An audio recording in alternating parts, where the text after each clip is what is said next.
Starting up. Okay, it's live. Brian, we do this thing called jazz hands like this. You know, there you go. Jazz hands, everyone. Jazz hands. Brian's from 704 Tacticals doing jazz hands. Walter's doing jazz hands. Doing everything. I'm doing jazz hands. We are live. I hope you have your non-belligerent panties on tonight. And I hope they are 50 BMG bulletproof, because we are going to be talking. We're going to talk about a lot of stuff tonight, to be honest with you. Yeah. But we're talking to 704 Tactical. This dude right here. He is from. You're not the only one from 704, right? 704 is multiple dudes. It's mainly my channel, and then I've had a lot of turnover with help. But okay, I guess that's why it looks like multiple dudes. Then it is. I've got a good cameraman, Brett. He helps me out a lot. Goes to my church, but honestly, the editing, the video, everything's me. So one-man show. Awesome. Yeah, so we're going to talk to Brian from 704 Tactical. If you guys don't know what 704 Tactical is, it is a YouTube channel. It's really cool. I like their production and the subject matter and all that kind of stuff. And specifically, these bad boys have a 50 BMG video, which happens to have something to do with this big-headed dude right here. The Waltmeister. Big John, the Chimpy Chief. Yeah, and that video is going, we could, Brian, I think we could say viral, right? It's viral. That's my first viral video, yeah. So yeah, it's approaching, it didn't get to 1 million, it's approaching 2 million. I know, I'm excited. That's wow. Yeah, that's cool. Pretty awesome. I hope it's monetized. It is. They demonetized it as soon as I put it up, and then I appealed, and they finally got it back up before it went up. So awesome. Good. Okay, so because we want you to reap the benefits of all the awesomeness. I think it's a really good video. So if you guys don't know about that, just go on YouTube, search 704 Tactical, make sure you subscribe, check out that video and other videos. I mean, you know, like open it in another window and, you know, just don't leave here right now. So we're going to talk about that. We're going to talk to Walter, see what's going on with him. What's up with you right now, Walter? I'm eating a little food, but okay, cool. No, aside from that, things are progressing. Actually, today, you know what I did today? What? I ordered 100 tail hooks. What? You threw me for a loop. I thought you said 100 tail hooks. I said 100. I pulled the trigger on 100 tail hooks. Yeah. Damn, you're baller status. You know. Baller. So what are you saying? Like we're all getting tail hooks for Christmas? Is that what's going on? You get a tail hook. Christmas. Yeah. You get a tail hook, and you get one. And you get one. No. Well, you know, it was offered. I was asked if I wanted to be a dealer, and I said sure. And we're gonna start putting them on things we make, and then and I'll sell a few of them too. So because they seem to move pretty well, so it's a hot item. So. Okay, cool. I don't know if I will get 100 to start, but I placed an order for 100 because he's kind of busy and he's got orders already outstanding and stuff like that, and I'm kind of jumping in the middle. So. Oh, okay, cool. Let me just stop for a second. Curtis West gave us $2. All right. And his comment is 10. So it's 10.00. I'm not really sure, Curtis. You'll have to tell us what that means. But here's what I'm going to do. You know what? I usually go down the thing and shout people out and all that kind of stuff. The folks that are hanging out with us in the live chat. And I would do that. I usually do it. And definitely I want to shout out everyone that's in there. But I think I wanted to stop for a second because today our live chat is a little bit crazy. And so I think I'll take some time and talk about what's going on in there. And this has nothing to do with you guys because you weren't here last night. You know, I almost feel like, you know, that guy who goes, can we have a little conversation? So I think we need to have a little conversation about what happened last night. You know, here, I started this show so that I can make a platform where we could talk about all kinds of things. You know, we don't just talk about guns. We talk about sex and politics and religion at times. We talk about all kinds of things here. That's why I started the channel. I wanted not only for me to have an opportunity to do that, but other people to have an opportunity to talk. And I think as long as people realize that, we're probably going to get along really well. I think there's some folks that don't understand what that really means. And it's kind of like disheartening to me to think that there's all these guys who say they believe in freedom, but then they want to take freedom away from other people. And what I mean by that is last night we were talking about reciprocity. We had a good conversation about that. Somewhere in the conversation, we switched over to race, which we've done before. We've had that conversation about race before. Have. It happens every now and then. I don't know why. I don't know why we would talk about race. It might have something to do with the person who's doing this, hosting this show. Every now and then we have that conversation. And then there's people who get mad about that. And my response to you is that's too damn bad. You know, we're going to talk about whatever the hell we want to, and even things that make you feel uncomfortable. But that's the right that we have. Why would you want to take that away from us? And even if you want to, I'm not going to let you take it away from me. You know, there's people, I think, and what I mean by that is we're talking about minorities and their relation to guns, and you know how they feel about the Second Amendment community in terms of whether or not the Second Amendment community is open and welcoming to them.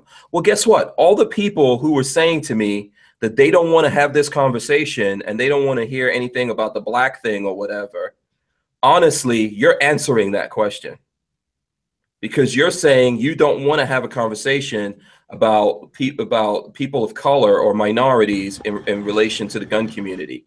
And that is like, whoever feels that way, I invite you to just go about your business and do whatever you want to do. It's really not necessary for you to be here.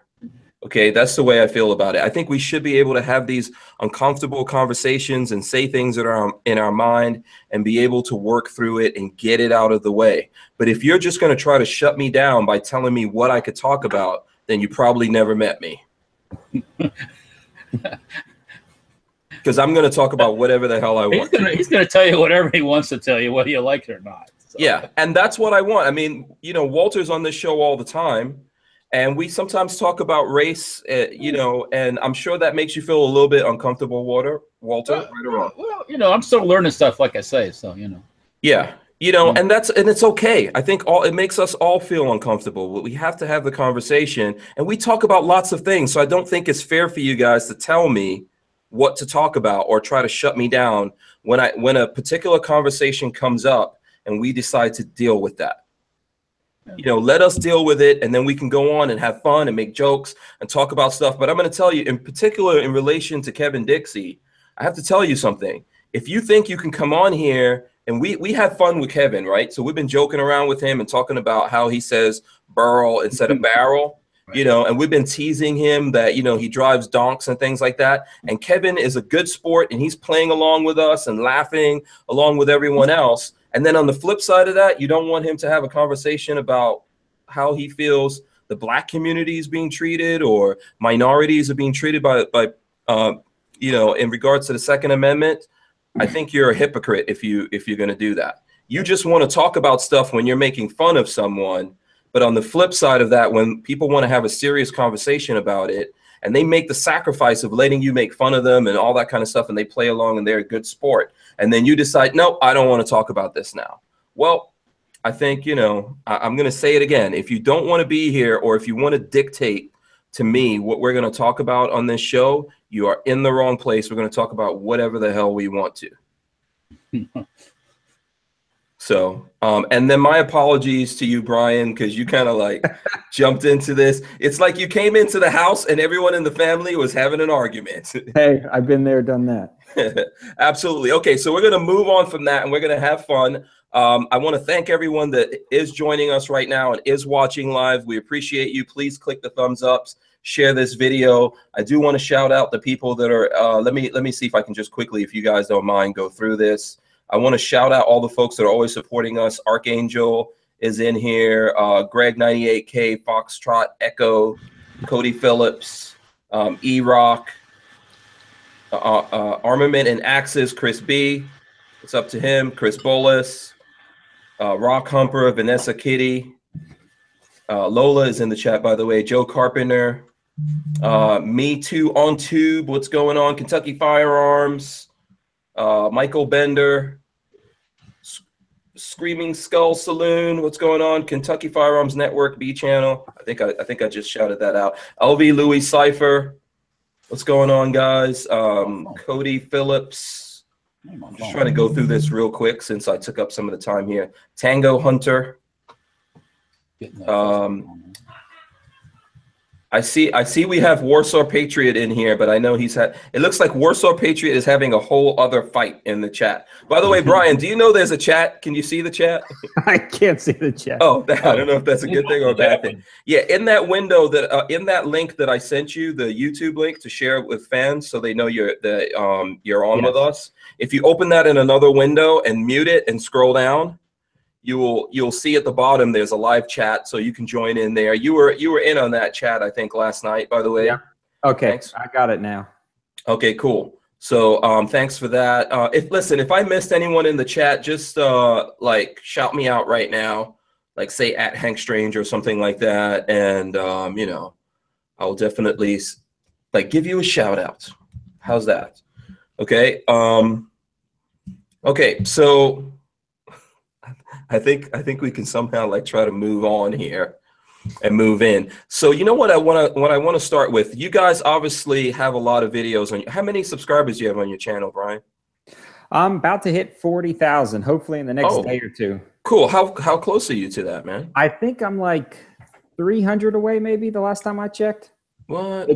It seems like I've been growing a lot quicker since that video went viral. Which is awesome, man. So yeah. Let's see. Yeah. Okay. So let's see. I'm trying to see what you're. Okay. Yeah. So you're like 39,710 right now. So I encourage folks watching this, go subscribe to 704 Tactical and help him get to 40,000. Are you having any kind of celebration or anything like that going on for hitting 40,000? I did a big 30,000 giveaway, and I figured it'd take me a few more months to get to 40, but then that video went, so I haven't planned anything, but I'm thinking I'll need to. Yeah, I can talk about yeah. So what was this with the, I'm curious like what you gave away for 30, because now you're going to have to up your game. I know. I worked with a company called Heavy Armor Division, which is actually about 5 minutes away from where I work. They gave away some threaded Glock barrels, some grips. Monstrum Tactical sent out some optics for me and a few other little things like a Leatherman knife and stuff. So okay, cool. I need to step it up. Yeah, absolutely. Step it up, get to 40. And folks out there, please help him get to 40. Right now, I'm going to shout out DC2 Mega Boost, Gorillas and Guns. What's going on, Gorillas and Guns? I think I said LV Louis Cypher before, but I'll shout him out. Eli Jimenez, shout out to you. The Archangel says at 704 Tactical, everyone needs to sub 704 Tactical channel. He has some great videos, so Archangel's a fan. Hey, don't forget to throw Safety Harbor Firearms a little love, you boneheads. All right. Okay. I'm the reason he's out of me.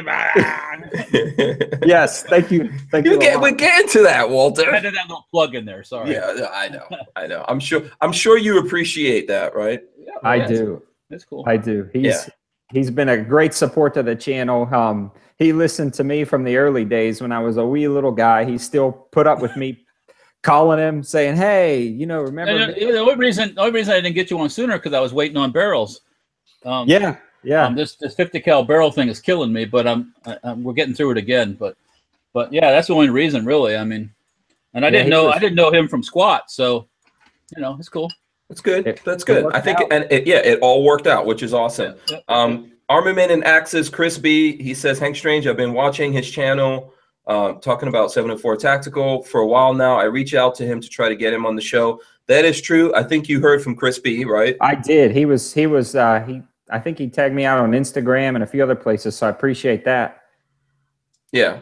Okay. Very cool. Yeah. And there are people who are always trying to help us get people to come on and telling us, hey, you should get this guy on, you should get this guy. So, you know, that's good.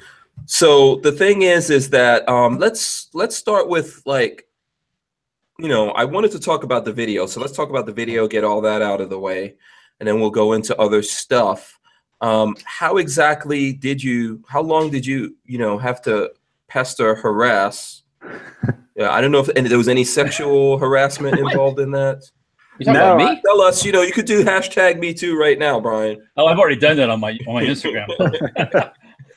I bugged Walter a while back, and he was great. I mean, he sent it out as soon as he could, and man, I never thought somebody would just send a little YouTuber like me a 50 BMG. So when I did, I knew I had to shoot some good stuff with it. So From day one, I posted a video saying, you know, what do you want to see shot? And everybody kept saying a car, but I knew I had to do something just a little bit different. I knew I saw a few on there, but figured I'd give it a try myself. Yeah. And I don't know, this is like a little behind the scenes thing, but you know, Walter, Safety Harbor sponsors my channel.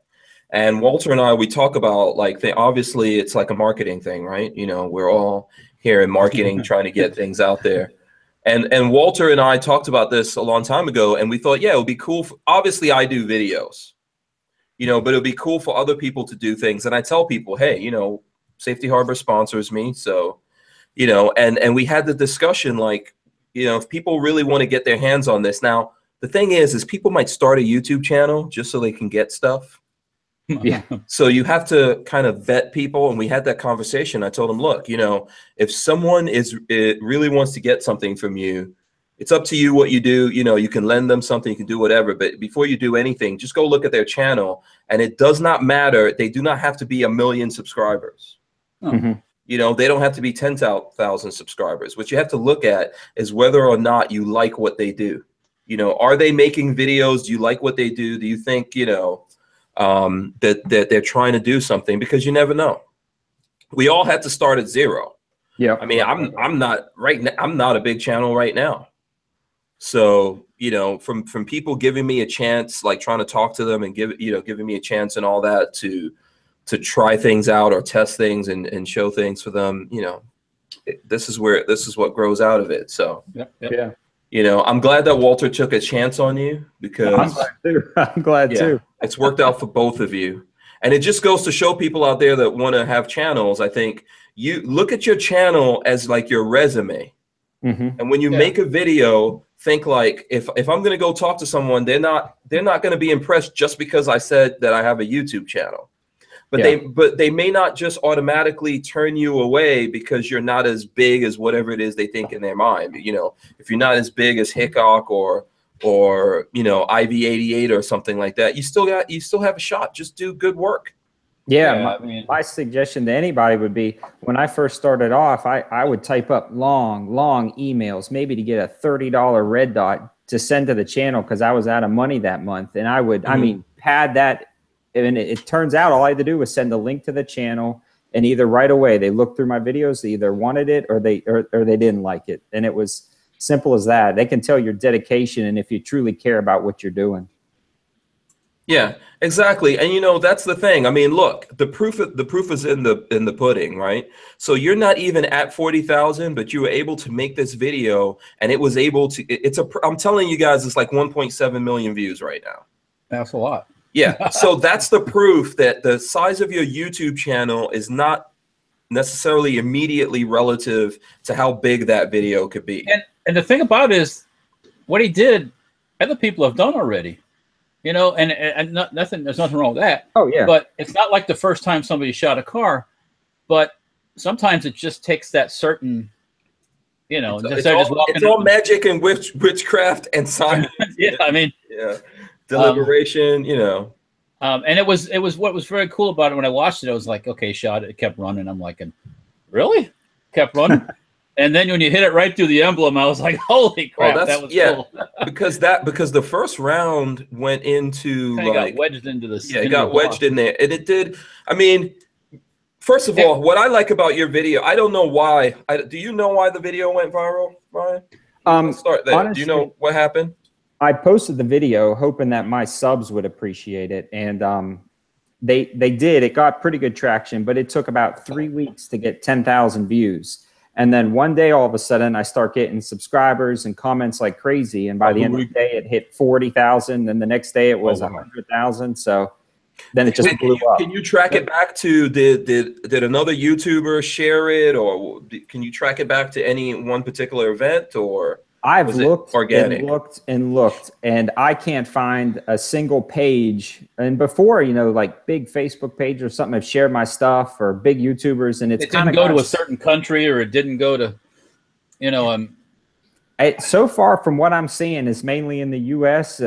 And then it just blew up, and then it was everywhere. Well, I think I'm sorry. Go ahead, Walter. I was going to tell a quick little story about my little video I took at SEMA. I took this video of this Volkswagen sitting at SEMA that was really nice. It was a crappy video. I couldn't get far enough away to really see the whole thing, so it was close up. I posted it on my Facebook page.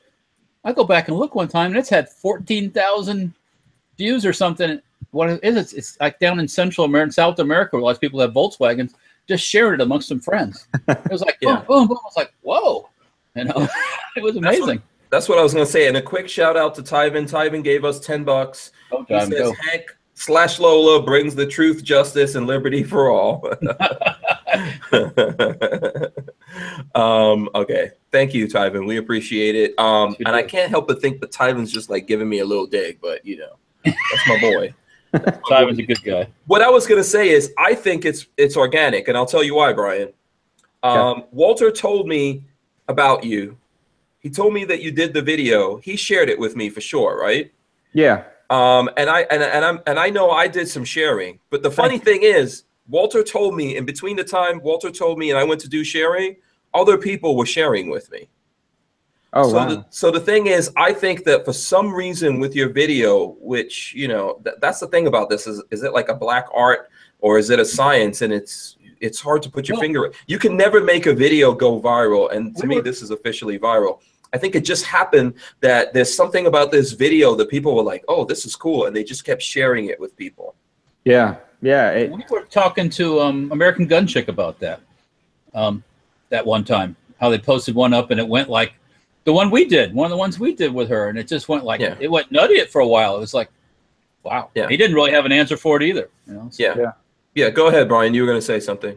Oh, no, I was just saying, the videos that I think are going to go like, I try really hard. I do everything I can. It's like 2,000 views and then it just sits there. But I was hoping, you know, all right, I'm shooting a car. Maybe I'll get 100,000 views, like, you know, hopefully. So it's just beyond my wildest dreams on this one. But it gets you in front of that audience. Now you have those people said, oh man, I got to check out the 704 guy, see what he's doing. So now you have to feed the beast, as I say. You gotta, how do you follow up with that? What's next? You know? A van, I don't know. You know what? I think the funny thing is, like, if you get a video and it goes viral, there's probably a couple of weird things that happen. And I noticed that this video hit 1 million and then just still kept going. You know, so the weird thing is, like, now, does that become your thing? You know, that you shoot things with a 50 cal and see whether or not they keep running. It's gonna be expensive. Yes, it will be expensive. Honestly, that's not my thing. I enjoy doing it. That's part of my thing. But my thing is I love doing the high value quality products that your everyday man can afford. And that's kind of why I love the 50 BMG. When you hear 50 BMG, you're thinking like a $10,000, $8,000 gun. But Walter provides something that clearly works over and over again for a great price. So I don't know, it kind of fit into my mantra of the channel. Mm-hmm. Yeah. Right. Yeah. So, I mean, obviously it would be awesome, like, you know, if every single video went viral, but yeah, that would be really cool. The thing I want to know is, like, what happened with the next video after that? Your follow-up one. That's the reality that people need to. No, I'm not talking about the follow-up of that, but like, you posted that video, right? Yeah. Because I think as a YouTuber, when we post videos, there's something. It's like playing the lottery almost. It's like, come on. You're like, what if this is the one? Big money. You pull the slot machine thing, ding, and it's on. Yeah. The wheels are spinning around, and didn't work. Yeah. Let's try it again. Right. Exactly. So what was like the next video you did after that? I'm thinking I did like a best AR-15 for the money kind of video, and that's doing really well too. It's like at 35,000 views. So that one climbed way quicker than the other ones did. So you definitely saw a return on the next one. Mm-hmm. Yeah. Go ahead. No, I was thinking, especially in the market now with the AR-15s, how they're so cheap. There's so many I won't say cheap. There's so many inexpensive AR-15s.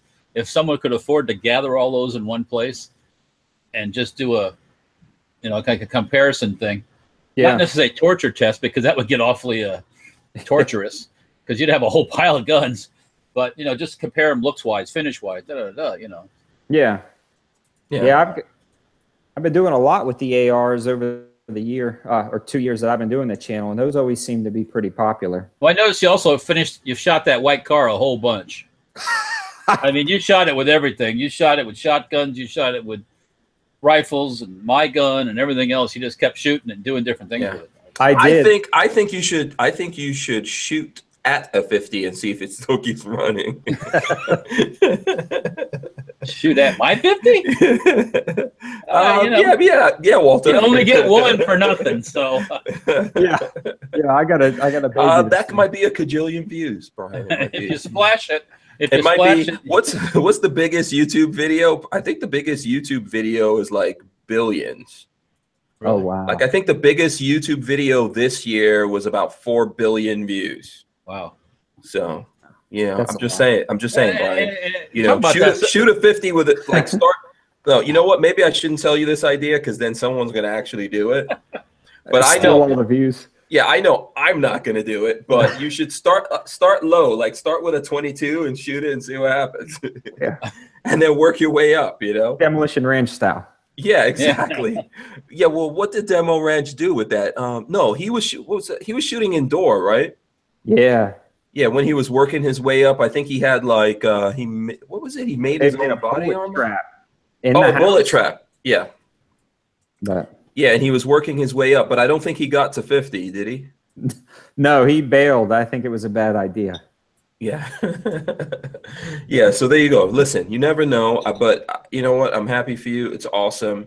Thank you, sir. Yeah, I'm glad you were able to do that. You know what I noticed? Go ahead. Trying to figure out the next video though that's going to do it, aren't you, Hank? Who, me? Yeah. Oh, you know what? At this point, how many videos do you guys have, 704? Or do you have, Brian? I'm thinking I had about 300 some, and a while back I had to purge a lot of them just because of all kinds of craziness. They're really hitting me on my slide fire stock videos and stuff like that. I mean, left and right, got the strikes and stuff, but it's just been brutal the way they go after you. So there was a lot of the older ones that weren't getting any views, maybe like 30, 40 views, but were maybe a little bit controversial because where I was shooting. So I pulled down probably 50 of them. I wasn't going to lose my channel over a video with 50 views. Oh, wow. Okay. There's a reason why I was asking. And, you know, I think the reason, like for me, like I've got 800 or close to 800 videos at this point. I don't know if we hit 800 because I know I did take some down for a similar reason. I just got rid of some videos. Kind of like a purge kind of a thing. I never did a slide fire or bump stock video, but there were just a bunch of videos in there that YouTube was just giving me a hard time. And I was like, you know what, screw it. It's out. Yep. Yeah. So yeah, but I think when you get to like 800 or like there's people that have 1,000, 2,000, 3,000 videos, then you stop worrying about or thinking all the time like, okay, is this video going to go viral? You just try to throw up as many videos as you can. And, you know, I think a lot of time it's actually better to have like a huge library than to have a small library and then one video goes viral. Yeah. Because when you bring in that big audience, you know, like for you, I think it was good to have about 300 videos and then this huge audience came in. Yeah. You know, I think that's what translated to you for like that huge jump in subscribers, right? Yeah. Yeah. It was, I think I gained like 8,000 subscribers because of that video. Yeah. So that's why I always tell people, like, you don't necessarily, I've spoken to some people that they put up 1 or 2 videos and then put up a video that was kind of viral. And then the next thing you know, it's like the video is big, but it doesn't mean that like, you know, everyone subscribed to their channel and then it's harder for them to build up things. So, you know, got to have that content.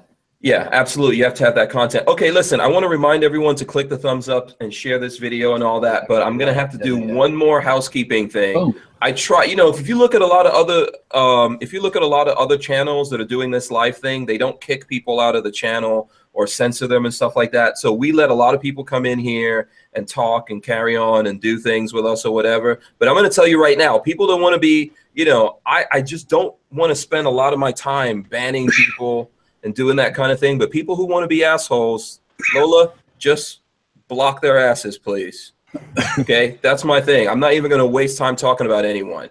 I'm pretty sure you know who I'm talking about. Just block those people's asses. Roger that. Call it the end of the day. Okay, let's go on. Someone wants to know about that $20 red dot video, Brian. Well, I don't know anything about that, so tell me about it.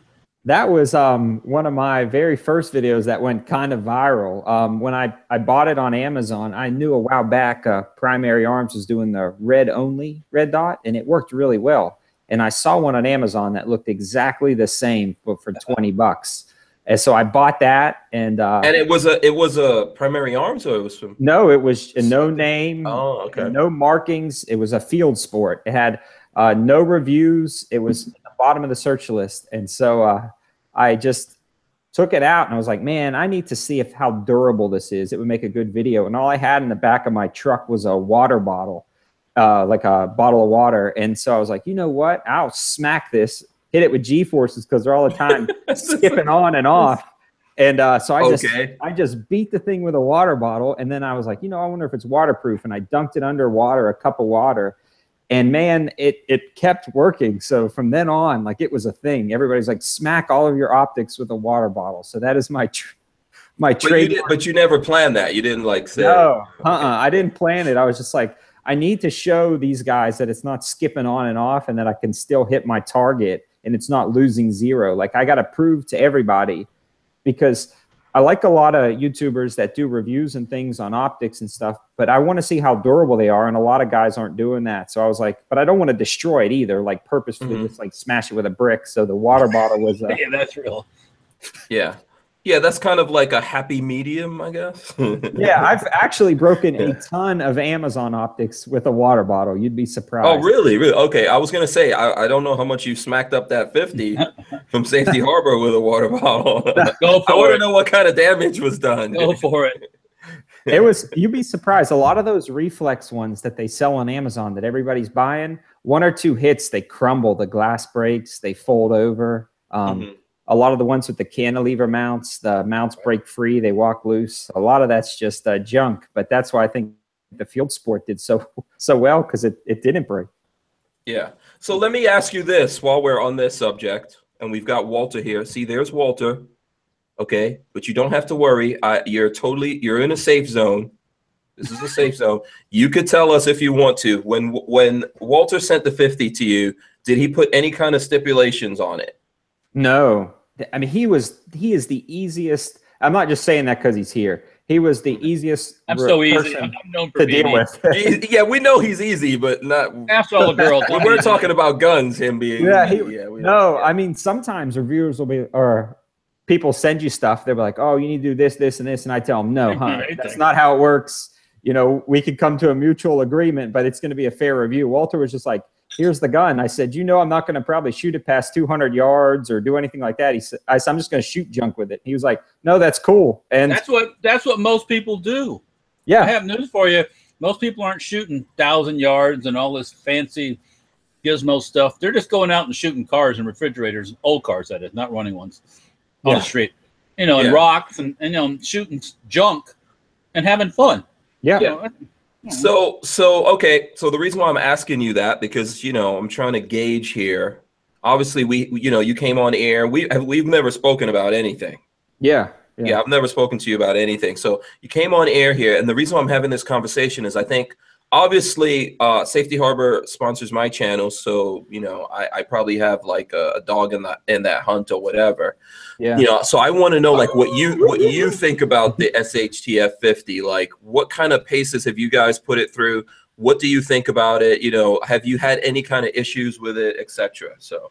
Yeah, that 50, when I first got it, I mean, it ran right out of the box.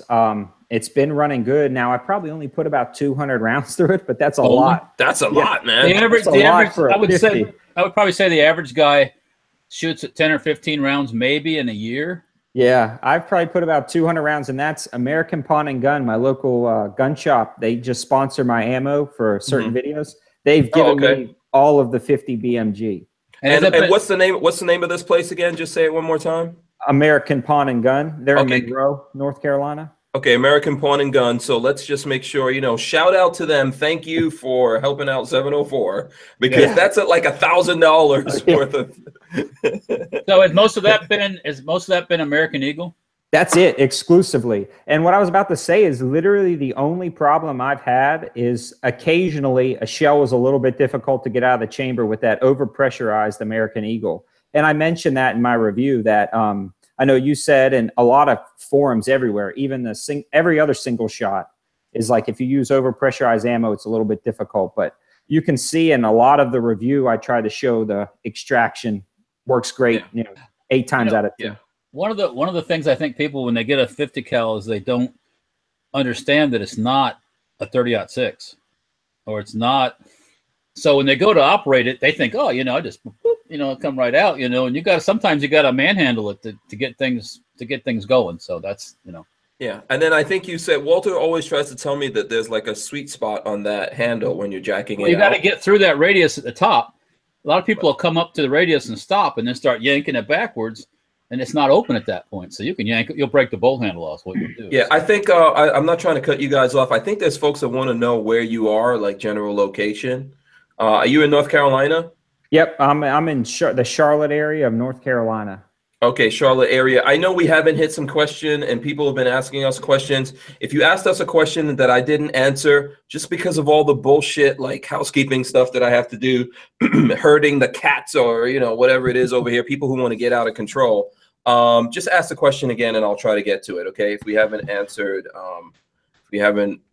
answered anything there. So I think Brian, there's some questions about optics. I know we always get like optics with the 50. Yeah. So what are you guys using? What have you used on the 50? That is the Redfield. Optics Planet sent that out to me. I told Cal over at Optics Planet that I've got a new 50 BMG. I've got an EOTech on there in the meantime. And he suggested, he looked through all of the optics. And I said, I need something under $300 for my viewers. And he said the Redfield, Leopold makes it. So it's a good scope. Oh, it's held 0 for the 200 rounds. And it's like a $225 scope. Yeah, no, first of all, Cal's a good guy from Optics Planet, so shout out to Optics Planet. And what kind of Go ahead. I'm sorry. No, I was going to say to you that you know, the Redfield, I have one of those. Now, I have it on a 308 and yeah, it's a pretty good. I have it on the Walter, the RFB, the 24-inch one. Okay. So, it's been, you know, I think it's a good optic like you said, man. So, yeah, what are you using for rings? Ooh. whatever I had in the box. Unfortunately, I couldn't tell you. It's probably Is it like a LaRue tactical or it's not like something? No, it's an Amazon ring. It's Amazon tactical. It's an Amazon tactical. It's funny how well, like I haven't touched it. I locked it down.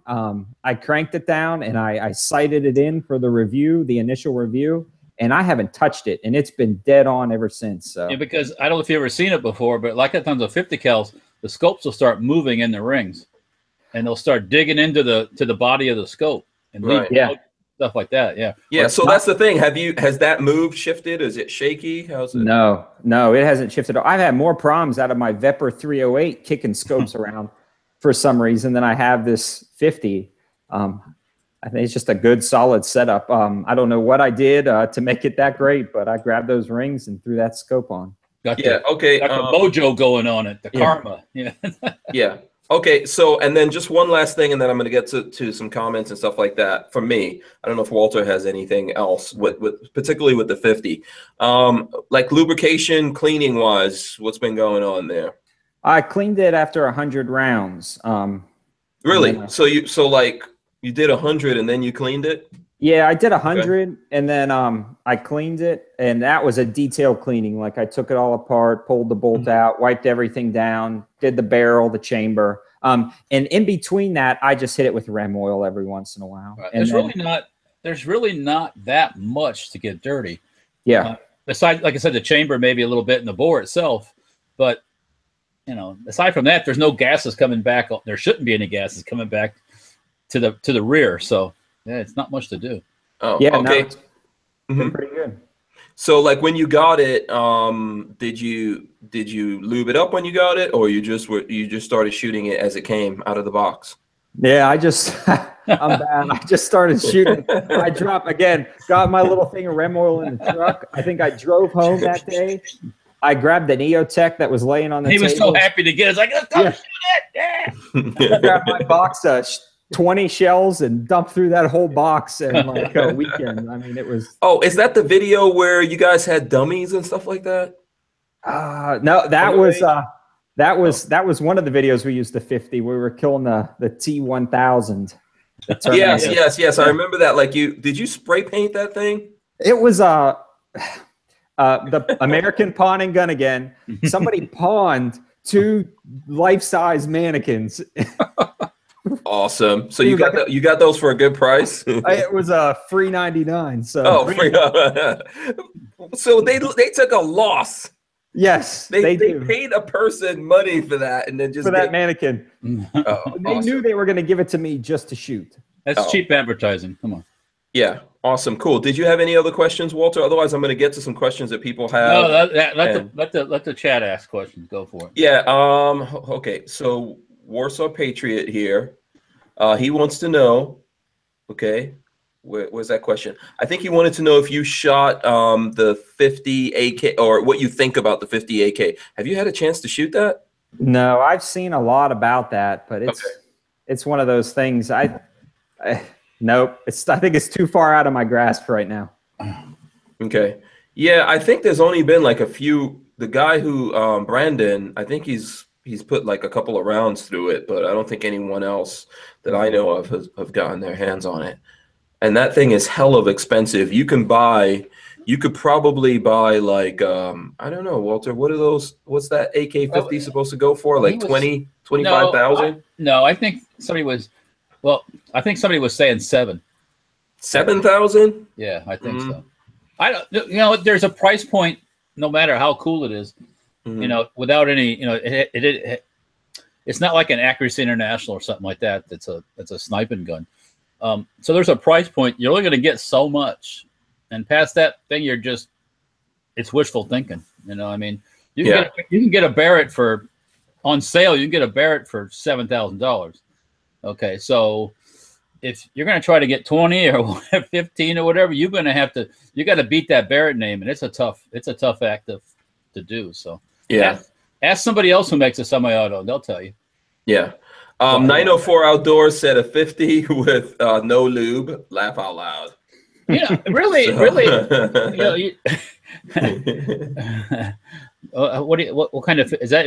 Is 50 the girlfriend's name, or is that? That's what she said. Is that what you're thinking? You ain't get me with no lube. Know what I'm saying? Yeah. No, I mean, there's really not much. Hank always gives me a hard time about my guns. I bring them out there and they're all dry, so we hose them down with some Rand COP, but there's really not much to lube either, besides just where the bolt runs back and forth, and that's it. Yeah. So how about the barrel? How's the barrel fare on there? Yeah. Again, like I haven't taken it out and stretched it out for groups, but I did shoot it at 100 yards with that Federal ammo about halfway through, probably at about the 75 to 100 round mark, and it was shooting about 2 inches with that. I mean, Federal ammo. You're going to get. With that American Eagle, you get lucky, maybe get an 1.5 inch group, or you might get lucky with a 1 inch group, but most of it's 2 to 3 inch. It's designed for this. It's not designed to be a target round. Yeah. And then let's see. David Wright says, "Hey Hank, how do these 50 cows compare to the Barrett bolt action?" Oh, I'm guessing he wanted to say 50 cows, but for some reason, probably autocorrect. 50 cows. Put 50 cows compared to the Barrett bolt action rifles. So I've had customers tell me, now this is just, I'm a little biased, but I've had customers tell me they have Barrett bolt actions, they have mine, and mine shoots just as well or better than the Barrett. That's what I was gonna say. I haven't put out the video yet, but when I did something with Brownells a couple months ago, which I'm working on the video. And I shot the Barrett, and it's like the same thing. It's the same thing as the Safety Harbor. There's really not any kind of difference in it. So, I would rather save some money on that one. Now, maybe if you're talking about like semi-auto. Right. Well, I don't do a semi-auto. So, You know, and that's a whole nother realm too. So yeah, absolutely. So those two things aren't comparable. So 904 says he refers police officers to Optics Planet multiple times a day, and he tells them to use the 704 tactical code. Thank you. I think yeah. Thanks, 904. We appreciate that. You can also, I have a code in the description of this video. There's a code, but I encourage you to use the 704 tactical code as well. You know, we have codes also going on here. Secret codes, you know. Yeah, we got codes on top of codes. Like secret organizations. Yeah, that's what we have to do nowadays to keep the doors open. You got to be creative. Let's say that. So yeah, absolutely. That's cool though. I know. I have to be creative sometimes too to keep the doors open. Yeah, LB Louis Cypher wants to know if anyone has a good source for an aftermarket metal guide rod for some subcompact SIG P250 in 9x19. He said he had the cheap plastic one break on him last night. I would get in touch with SIG for that. Well, you could do that too, or places like Lone Wolf, they might have stuff like that. I don't know. You know. For the P250, I'm not sure. But you know, if you get in touch with SIG, they might just send you one. Yeah, cry to them a good about, you know. Yeah, you know, I think because they probably have some kind of. I know they discontinued that, right? Did SIG discontinue the P250? I'm not sure. So. Yeah. So I'm if anyone run downstairs real quick, guys. Oh, you hearing some noises? My wife stepped out and the baby's crying. I gotta go. Oh, okay, absolutely. Go ahead. Yeah, okay. we'll hold the fort down. Thank you, guys. Yeah, so I think that I think they discontinued the P250. So, but that doesn't mean that they don't have parts. They should have parts. Yeah. Yeah, they probably have parts. So what I would do is get in touch with SIG and tell them that you broke that thing, and you never know. They might just tell them it broke. It broke. Break the thing. Yeah, exactly. Good point, Walter. Good point. You have to know how to have that conversation, but they'll probably be cool, and they'll just send you one, and then let us know if they do that. If they're nasty or something to you, also let us know so we can put them on blast. I've been following the SIG thing with the MPXs and the MCXs, and people have problems, and usually SIG takes care of it pretty quick. Normally. I think so. Lots of companies do that, so you know, give them a chance. So I think Vanessa Kitty says Bolt Action 50 is banned in Connecticut. Why? No, it's not banned. I'm sorry. She said not. Oh, no, it's not. It's not. So she can buy one of those. Yeah. The only place 50 is banned is in California. Yeah. And that's the cartridge case that's banned in California, not the projectile. So what they do is they have the 510 DTC, which is 100,000 shorter case and a different neck angle. Same projectile, almost identical part of charge, same thing. Yeah, Richard Hughes wants to know if I 3D print the parts to make a PS90 full auto and never install them, is that illegal? Well, if you have the gun, no. First, Walter. Hold on, Walter. First of all, we are not the ATF or lawyers. But I'm going to tell you. Yeah, go ahead. If you got the gun and you got the parts, and something makes them come to see you, that could be like constructive. You had bad thoughts, kind of thing, and yeah, they could hold it over your head pretty good. So, just keep that in mind. Yeah, that's all. Once again, I'm not an ATF or, but I did stay at a Holiday Inn Resort last night. Yeah, yeah. Be careful with that kind of stuff. You know, I would try to avoid it. Yeah, I get that kind of question about Sten gun stuff all the time too, and it's like, first thing, I'm not the person you need to be talking to, but secondly, just always be mindful of what your stuff you have and where you keep it and things like that. So yeah, LV Louis Cypher said the P250 is still in production, but in the P250C, which is a 22. And then Carolina Boy, the tank driver, says, who do I need to talk to for the best ammo deal at American Pawn and Gun in Monroe, North Carolina? Can you ask him, please? Is Carolina Boy the tank driver from American Pawn and Gun? I don't know, but anyways, good question. Go ahead. You can talk to Greg. He's the owner. He's a great guy. He's always helping people out. Tell him I sent you over, and he'll give you a good deal. Yeah, say I want the 704 tactical discount. Yeah, and then while you're at it, go. I also want the Hank Strange discount. Damn it. Yep. And he's gonna be like, "Who the hell is that?" Hank Strange. Yeah. Yeah. So yeah, but ask for the 704 tactical discount. There you go. Yeah, there you go. No, if you're looking for ammo and just in general, there's a couple good the sites on the internet where they list all the prices of the ammo at different places. That's what I use when I'm looking to buy some, like American Eagle for testing. I test fire with American Eagle just to see how bad it is. No, lately, for a while, my chamber on the guns were a little bit tighter than they are now, and it was just hard extracting sometimes. You know, you had to work it hard to get it out. I changed that a little bit, and it helped a lot. But the American Eagle remember, people have to remember anything that Federal sells that says X, like XM33, X means it's seconds. So if you look at the American Eagle cartridges, they're all dented and dinged and kind of fugly looking. Sometimes they even have creases in the necks and stuff. If you look at, say, like PMC out of the box, PMC is all bright and shiny because it's not seconds. Oh, so anything that has an X on it is seconds? That's whether it's 223 or 50 cal. Yeah. XM is seconds. They say it's commercial quality or commercial good, but not military. So. Oh, okay. 904 Outdoors says the Hank Strange discount only works at Big Daddy Guns. That's not true. That's not true. It works at lots of different places. That's true. Okay. So there's lots of places where you can use that Hank Strange discount. And if I was you, I would go to any gun store anywhere in America and ask for the Hank Strange discount. There you go. Now, that doesn't mean you're going to get it, but that would totally help me. Because when they go, "Who the hell's Hank Strange?" and flip then out your phone and show them.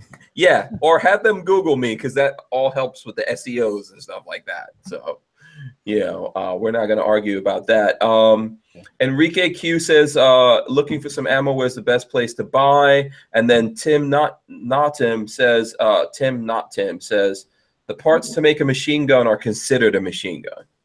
I don't know if you think that's true or not, Walter. You need to have, so let's say you have an M16 trigger group, but you don't have an AR-15 or any other parts.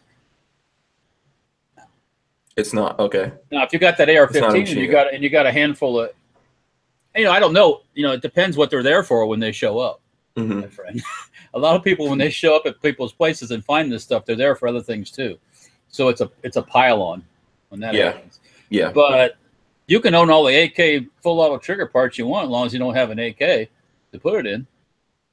Yeah. That's the way I understand it.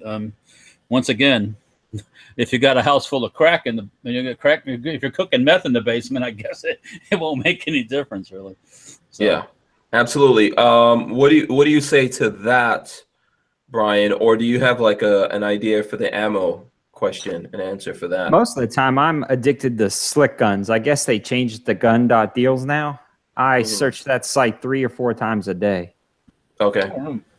I'll tell you what. Between the federal rebates on ammo now. Oh yeah. You can get, getting 223 for like 1,000 rounds for $249 after rebate, unheard of. I mean, I've never seen it that cheap. Even when ammo was cheap, 223 was never that cheap.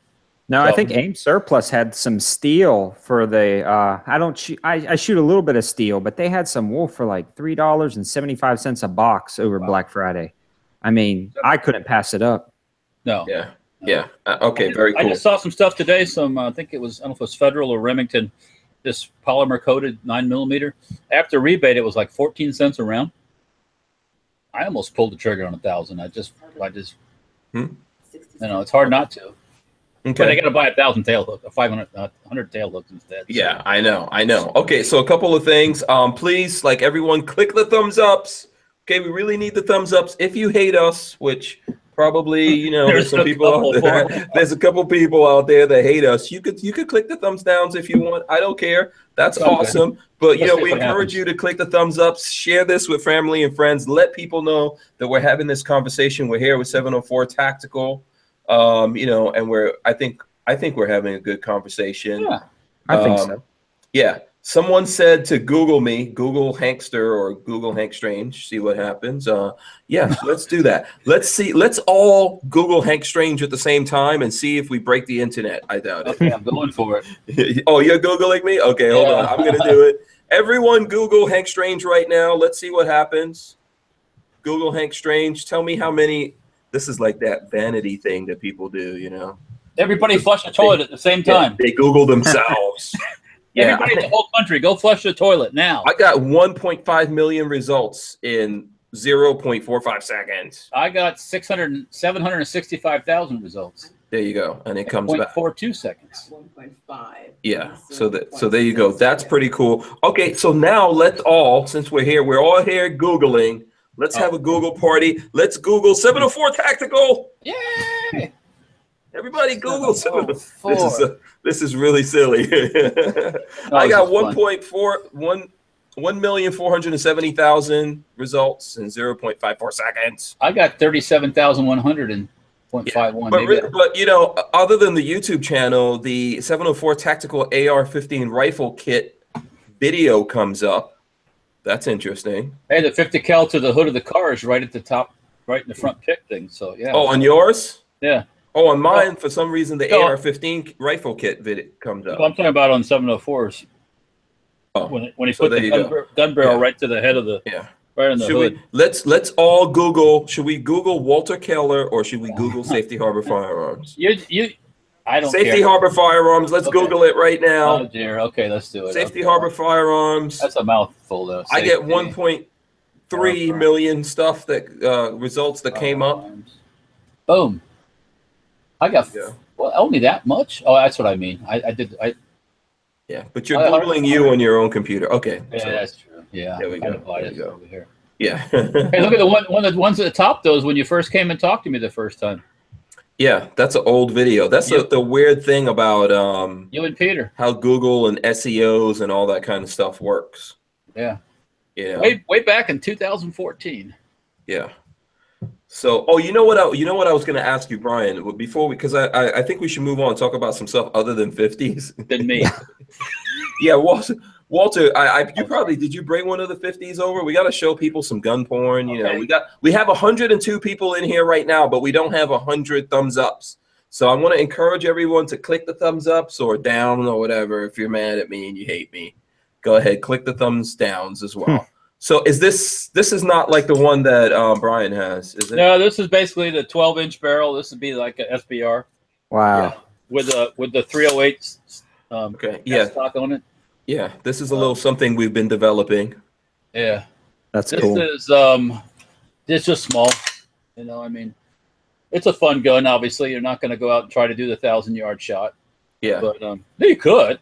I mean, it'd make the trip, but you might have to aim like an artillery piece. Yeah. Just make sure you always have your hearing protection on no matter where you go. Or you just make this thing, guess what, Walter?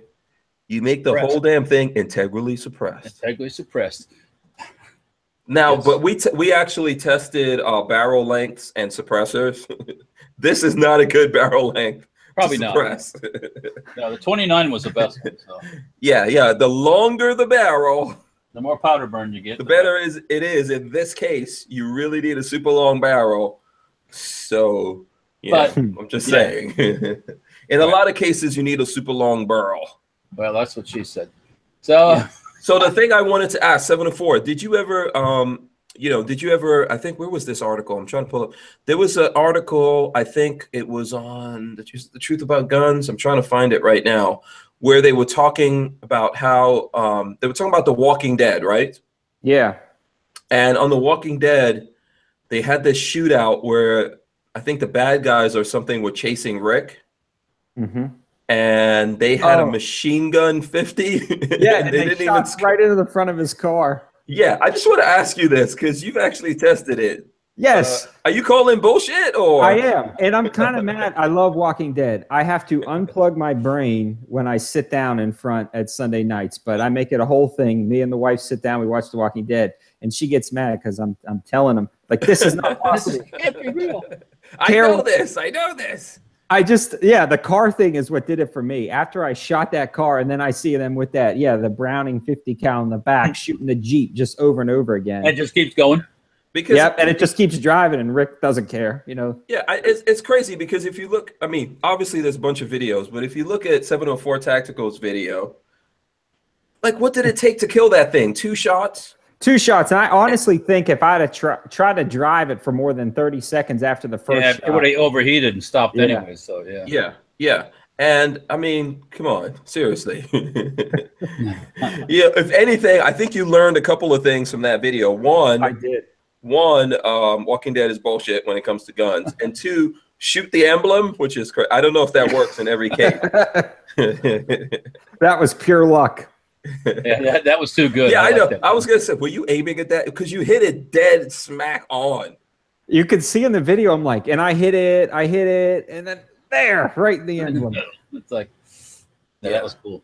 Yeah, that's pretty badass. But it's amazing, man, when you see those things in TV shows. And it's like, this writer doesn't even, like, if you're a writer and you're gonna do some research, at least Google some shit. Yeah, hire me. Walking Dead, hire me. I will be your advisors. Oh, I'm sure you would love that. I'm sure you would love that. But you see, you might not like it because then all the craziness that happens on there, we're going to blame it on you. Yeah, because they're not going to listen. Yeah. Mel Matrix says, just watch the video. Oh, so there you go. Matt's 2500 HD said, Walking Dead is jumping the shark. Maybe a little. Yeah, and we started a Google party, by the way. Now everyone is Googling everyone, so that's awesome. Congratulations on that.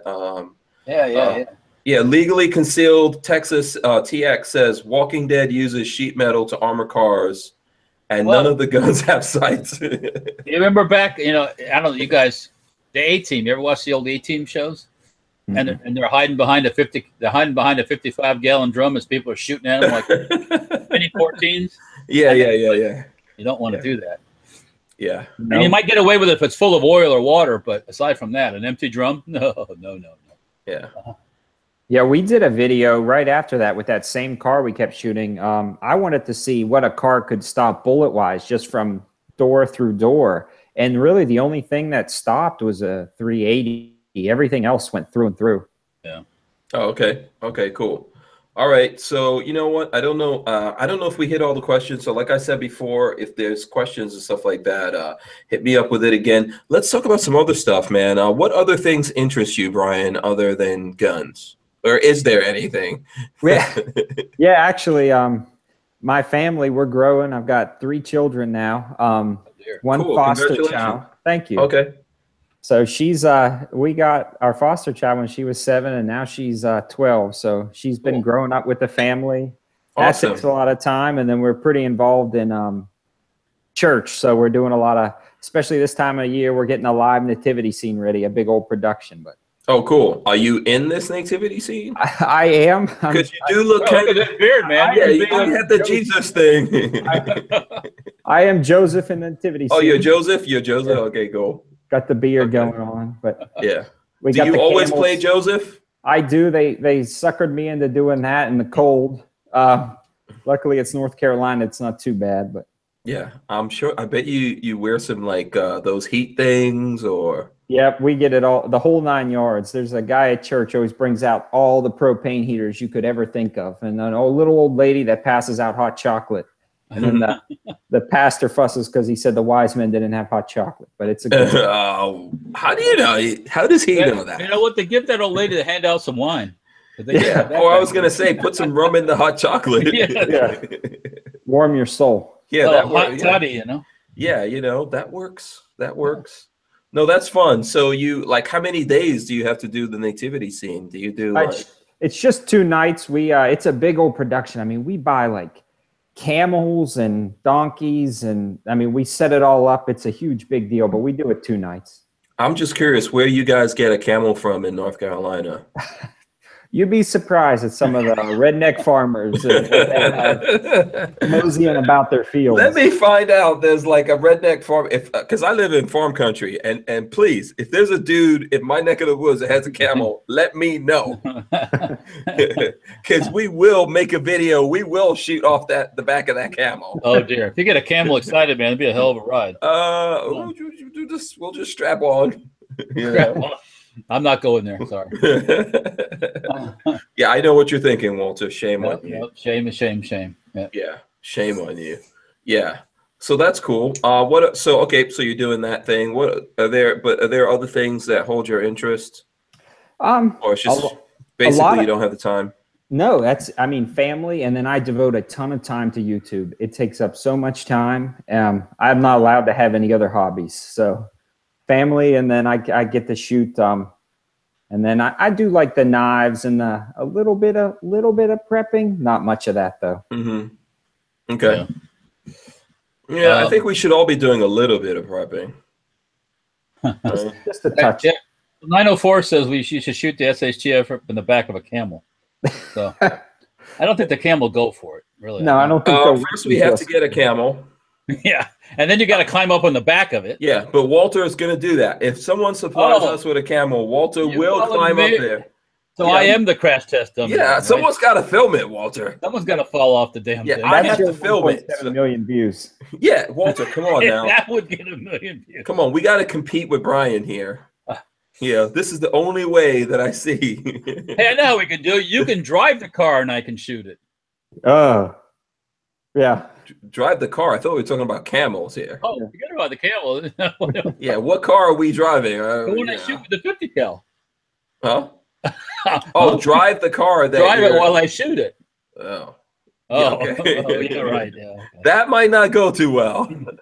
There is a lot of hate on that video, by the way. Just a lot of hate. Oh, you know. Really? Yeah, you shot a good car. Somebody needs that car. Somebody, you know.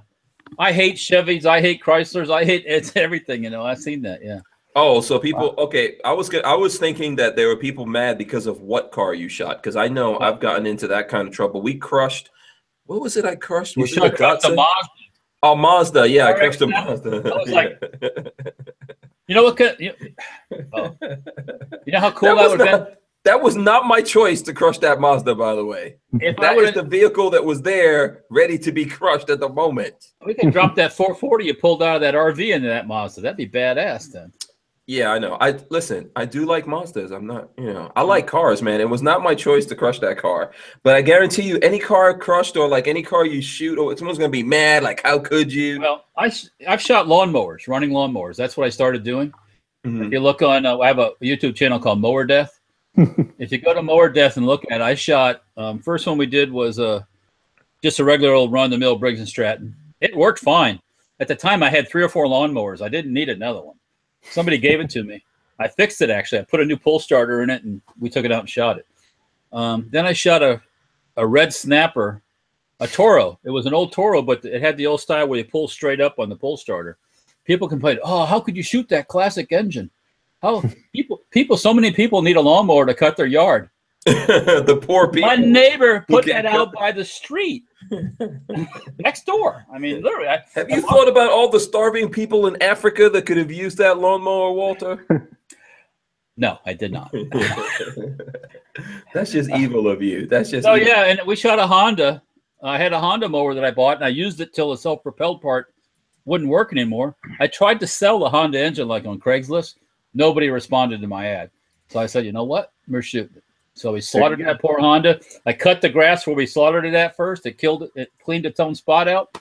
Mm-hmm. Boom, boom, boom, boom, boom, till it started on fire. It dug its own grave. You made it. Oh, yeah. Every time we do that, we cut a nice spot with the mower first. And then... Oh, I see. That's why it's called Mower Death. And then, but you do it like gangster style and make the mower. That's so crazy. By the way, Kevin is in the chat. NLC Firearms channel. He's in the chat. Shout out to Kevin. Yo, Kevin. What's going on, Kevin? And for everyone who's listening, watching, and all that kind of stuff, just to let you guys know, I did take a snippet out of last night's show. And it's on the channel right now. It's just search. I think if you search Kevin Rant, you'll find it. Oh, but It's on the channel. So thanks to Kevin for that nice little rant that he did, and he's on here. What were you going to say? Oh, me? Yeah, you were going to say something. Also another thing we've done too is I got a lot of hate for shooting a Honda because people, you know, everybody. That's like you shoot a Chevy. They're gonna cry about you shooting a Chevy, you know, whatever. Weed whackers. I had a job I had. We were walking around surveying cable TV lines, and I'm a garbage picker. And I see this weed whacker in the garbage, and I pick it up and bring it home. And I made it work, but I had they were these really wimpy weed whackers that wouldn't do anything. So we shot them. Oh, what? It was a ton of fun too. Fire and everything else going on. But yeah, a lot of people. Some people love it, and some people just criticize the hell out of you. So yeah, it's all good. It comes with the territory. Yeah. What was your biggest focus point of hate? Oh, the fact that I ruined a car that could have went to a needy family. Right. And don't I don't know. I do help needy families. That car was not helping any needy families. Yeah. Oh, by the way, NOC Firearms channel, Kevin, he says he's at the range right now and he's trying to decide whether or not he should do the show's first live machine gun shoot. Lola, send him a link. Fired up. Hell's yeah, we want to hear machine guns. Yeah, I want to see some. I don't think we have to think about that too much. I want to see some empties. I want to see some empties hitting the camera. If you guys want to see Kevin, Lola, send him the link, please. If you guys want to see Kevin shoot machine guns live here on the air, thumbs ups right now. We've got like a lot of people, almost 100 people watching right now. We should get thumbs ups. I don't think we have 100 thumbs ups. Let's thumbs up this video as much as humanly possible. By the way, Brian, you can go thumbs up the video. Walter, you can thumbs up the video. Lola, everyone go thumbs up this video right now. I did it already. And let's convince Kevin to go live a machine gun. I want to see the brass hitting the lens of the camera. That's what I want to see. Yeah. Well, I'm not sure where he's going to put the camera, but hell's yeah, I think the people could use a nice good dose of gun porn, or what we call here, Brian, gorn. We call it gorn. I don't know. Yeah. And you know, and if we call the brass hitting the camera, that's a golden shower. Yeah, we got lots of thumbs up. Man, I just thought that's a T-shirt, dude. Yeah. Oh yeah. Let's tell. Man, that could be my first T-shirt. Yeah. Let's tell Forge from Freedom. This is the kind of golden showers we like. My kind of golden shower. Okay. Someone text that to Forge from Freedom. Someone text. I don't know where Sam is right now. I don't know if he's watching. Okay, we're getting lots of thumbs up. So come on, Kevin. Bust it up. Yeah. So we're gonna probably have to wait a couple minutes here and talk about some other stuff while Kevin is getting all set up to come on. So, and I'm curious what machine gun he has over there. We didn't even think to ask him. It don't matter. It's probably an HK. It don't matter. It's all good. Yeah. Yeah, it's probably an HK. All right, so I was going to ask you, what was the worst? Did you tell me what was the worst point of complaint from everyone? Yeah, mainly just that I was shooting a good working car. And yeah. Oh, it could have gone. They were mad about the thumbnail. Yeah. That was the first time I've ever got so much hate about when you put it right on the hood. Yeah, I guess that was a jerk move. And somebody wait a sec. That's probably what made the video go viral in the first place. So somebody thought you would actually put the end of the barrel on the hood and fire it? I guess, but they were mad. I mean, mad. They're like, I'm reporting. That's irresponsible, probably, right? You're getting taken down for this awful, deceiving thumbnail. There was hatred there. And did YouTube even give a crap? No, they actually remonetized that video. So. Oh yeah, you know what you should do, Brian? You should muzzle every vehicle from now on. Every one. Am I on here? There you are. Am I on here? Yep. All right. Oh boy. We're gonna make this quick. I'm gonna hijack the show with a damn machine gun. So let's make this quick. Do it. There you go, Greg. He's running there and run this baby. Oh, this is coming right off the shelf. We're gonna do commentary here. What is it? M16? Front at me. Shit. You have to peep around, make sure you can see it. Yeah, I don't think you can rotate it. Yeah, just have to point it just like that. Yep. And just get close to me. They want to see the brass hitting the camera. We got up with the M16. Yeah. What? And what range are we in here? Because we need to shout out the range. Give a shout out to the range at St. Louis West in Baldwin, Missouri. Okay. So shout out to the range at St. Louis West in Baldwin, Missouri. St. Louis West, the range. shout out to those guys. Thanks for allowing Kevin to do this live on the air. Bust the cap, Kevin. Bust the cap. What kind of burl's in there, Kevin? What kind of burl? A hot one. Put up a little bit. Probably over this way a little bit. You guys like that angle? Is that a good angle? Yeah, very good. That's good. Hold it right there. Bust it. Ready?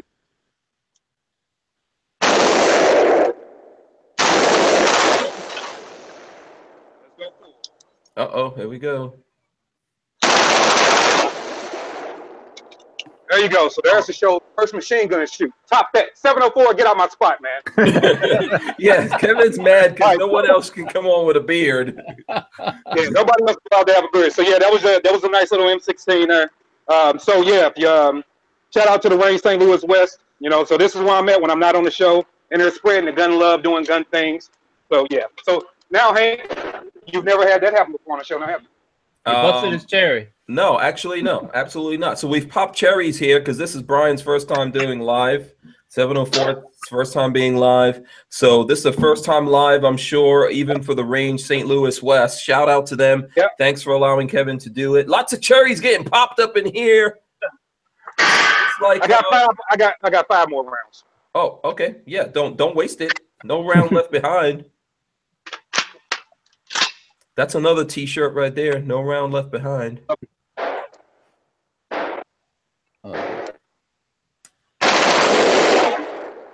There you go. So is that burl hot? Is that burl hot? You know, this burl's probably a little warm. Not that many rounds. It probably ain't cinching hot, but you know, I like my burls nice and warm. You like your burls? You like your burls warm? Like them warm, baby. Gotta have them. Gotta be nice and warm. And long, 16 inches or better. I guess, you know, sometimes I like the 10 inches. Awesome, Kevin. Thank you a lot. Say hi to Jake. Oh, hi. What's up, Jake? Jake is our gun guru. This dude knows more about guns than anybody else in this store. So he's our gun guru. So Jake, this is the Hank Strange Show, Who Moved My Freedom podcast. So like hundreds of people are watching your handsome face right now. Thousands. Okay. This is one of the dudes I come to and ask for advice. Yeah. Jake's Don't say hundreds, say millions. Millions. Kajillions. There's kajillions of people. Kajillions and kajillions of people. Yeah. Because he's gonna go hundreds. Yeah, shout out to the Range St. Louis West. You know, thank you for allowing Kevin to do that. That was pretty cool. Bye, Kevin. All right, Kevin, you done bombing us? I am. Well, I don't know. I got some guns around here. I don't know. Let me show. I got guns. Yeah, okay, show us some guns. Let's see if the Range St. Louis West has some guns. Do they have any 50s? We've been talking 50s tonight. We have right there. Look at that. Okay, there's Desert Eagle. Okay. So that is we don't have a 50 rifle down here. We do have that's a full auto 9mm. We got an M4 9mm. Probably only existing. Other than that, we got about 70 guns down here you can rent. Yeah. By the way, Weston Probe says we have 101 thumbs ups and 0 thumbs downs. That's good. So, I actually feel kind of sad that no one thumbs downed us. Oh, you know. No. Yeah. All right, guys. I'm gonna get back to the show. All right. Thanks a lot, Kevin. We appreciate it, man. See you, Kevin. No problem, guys. Please. Yeah. So there we go. That was cool. Nice little cameo from Kevin. I didn't even get to do that. Yeah, that was nice. Oh, you went Santa Claus while we were. Yeah, I had a request from my significant other. So. Oh, really? That's what you guys are doing tonight, huh? You're playing Santa Claus. She's playing Mrs. Santa Claus. She can be my helper. Yeah. Oh, okay. Nice. You know, I like it. I was gonna say I feel sorry for the elves. You can be my helper. Okay, so there you go. Gorillas and Guns says we have 106 now and 1 thumbs down. Thank you. I'm happy. Like I don't want us to be perfect. I don't see anything down. Gorillas and Guns says he sees one. I don't see one, but that's I could be biased. You know yeah. You got to come back on sometime when Kevin's actually here, Brian. He's a trip. Yeah, he seems like a great guy. Yeah, so you never know what you're getting out of Kevin. You know, like today he might just be real happy and he's doing some things, and then all of a sudden someone might, set him off, and he has some stuff to get off his chest. Just let it flow. I do that every once in a while too. Yeah. Oh, that's true. Sometimes Walter flips the script. Yeah, just sometimes it's something that would piss me off. But yeah. Yeah. When Walter gets on fire, man, it's like, oh dear. I just go, okay. Walter for some reason, Walter's really frisky. Yeah. But usually, you know, Peggy Killer Keller, you know, she keeps him in line. Yeah, she keeps him sedated, I think. That's the way to put it. Sedated. Yeah. She keeps him well fed and, you know, and happy. Yeah. Let's just put it that way, to be nice, to be polite. Keeps him happy. So that's, you know, that's a good thing. All right, so let's go. So did you have some news stuff, some current event stuff that you wanted to talk about, Brian? Anything?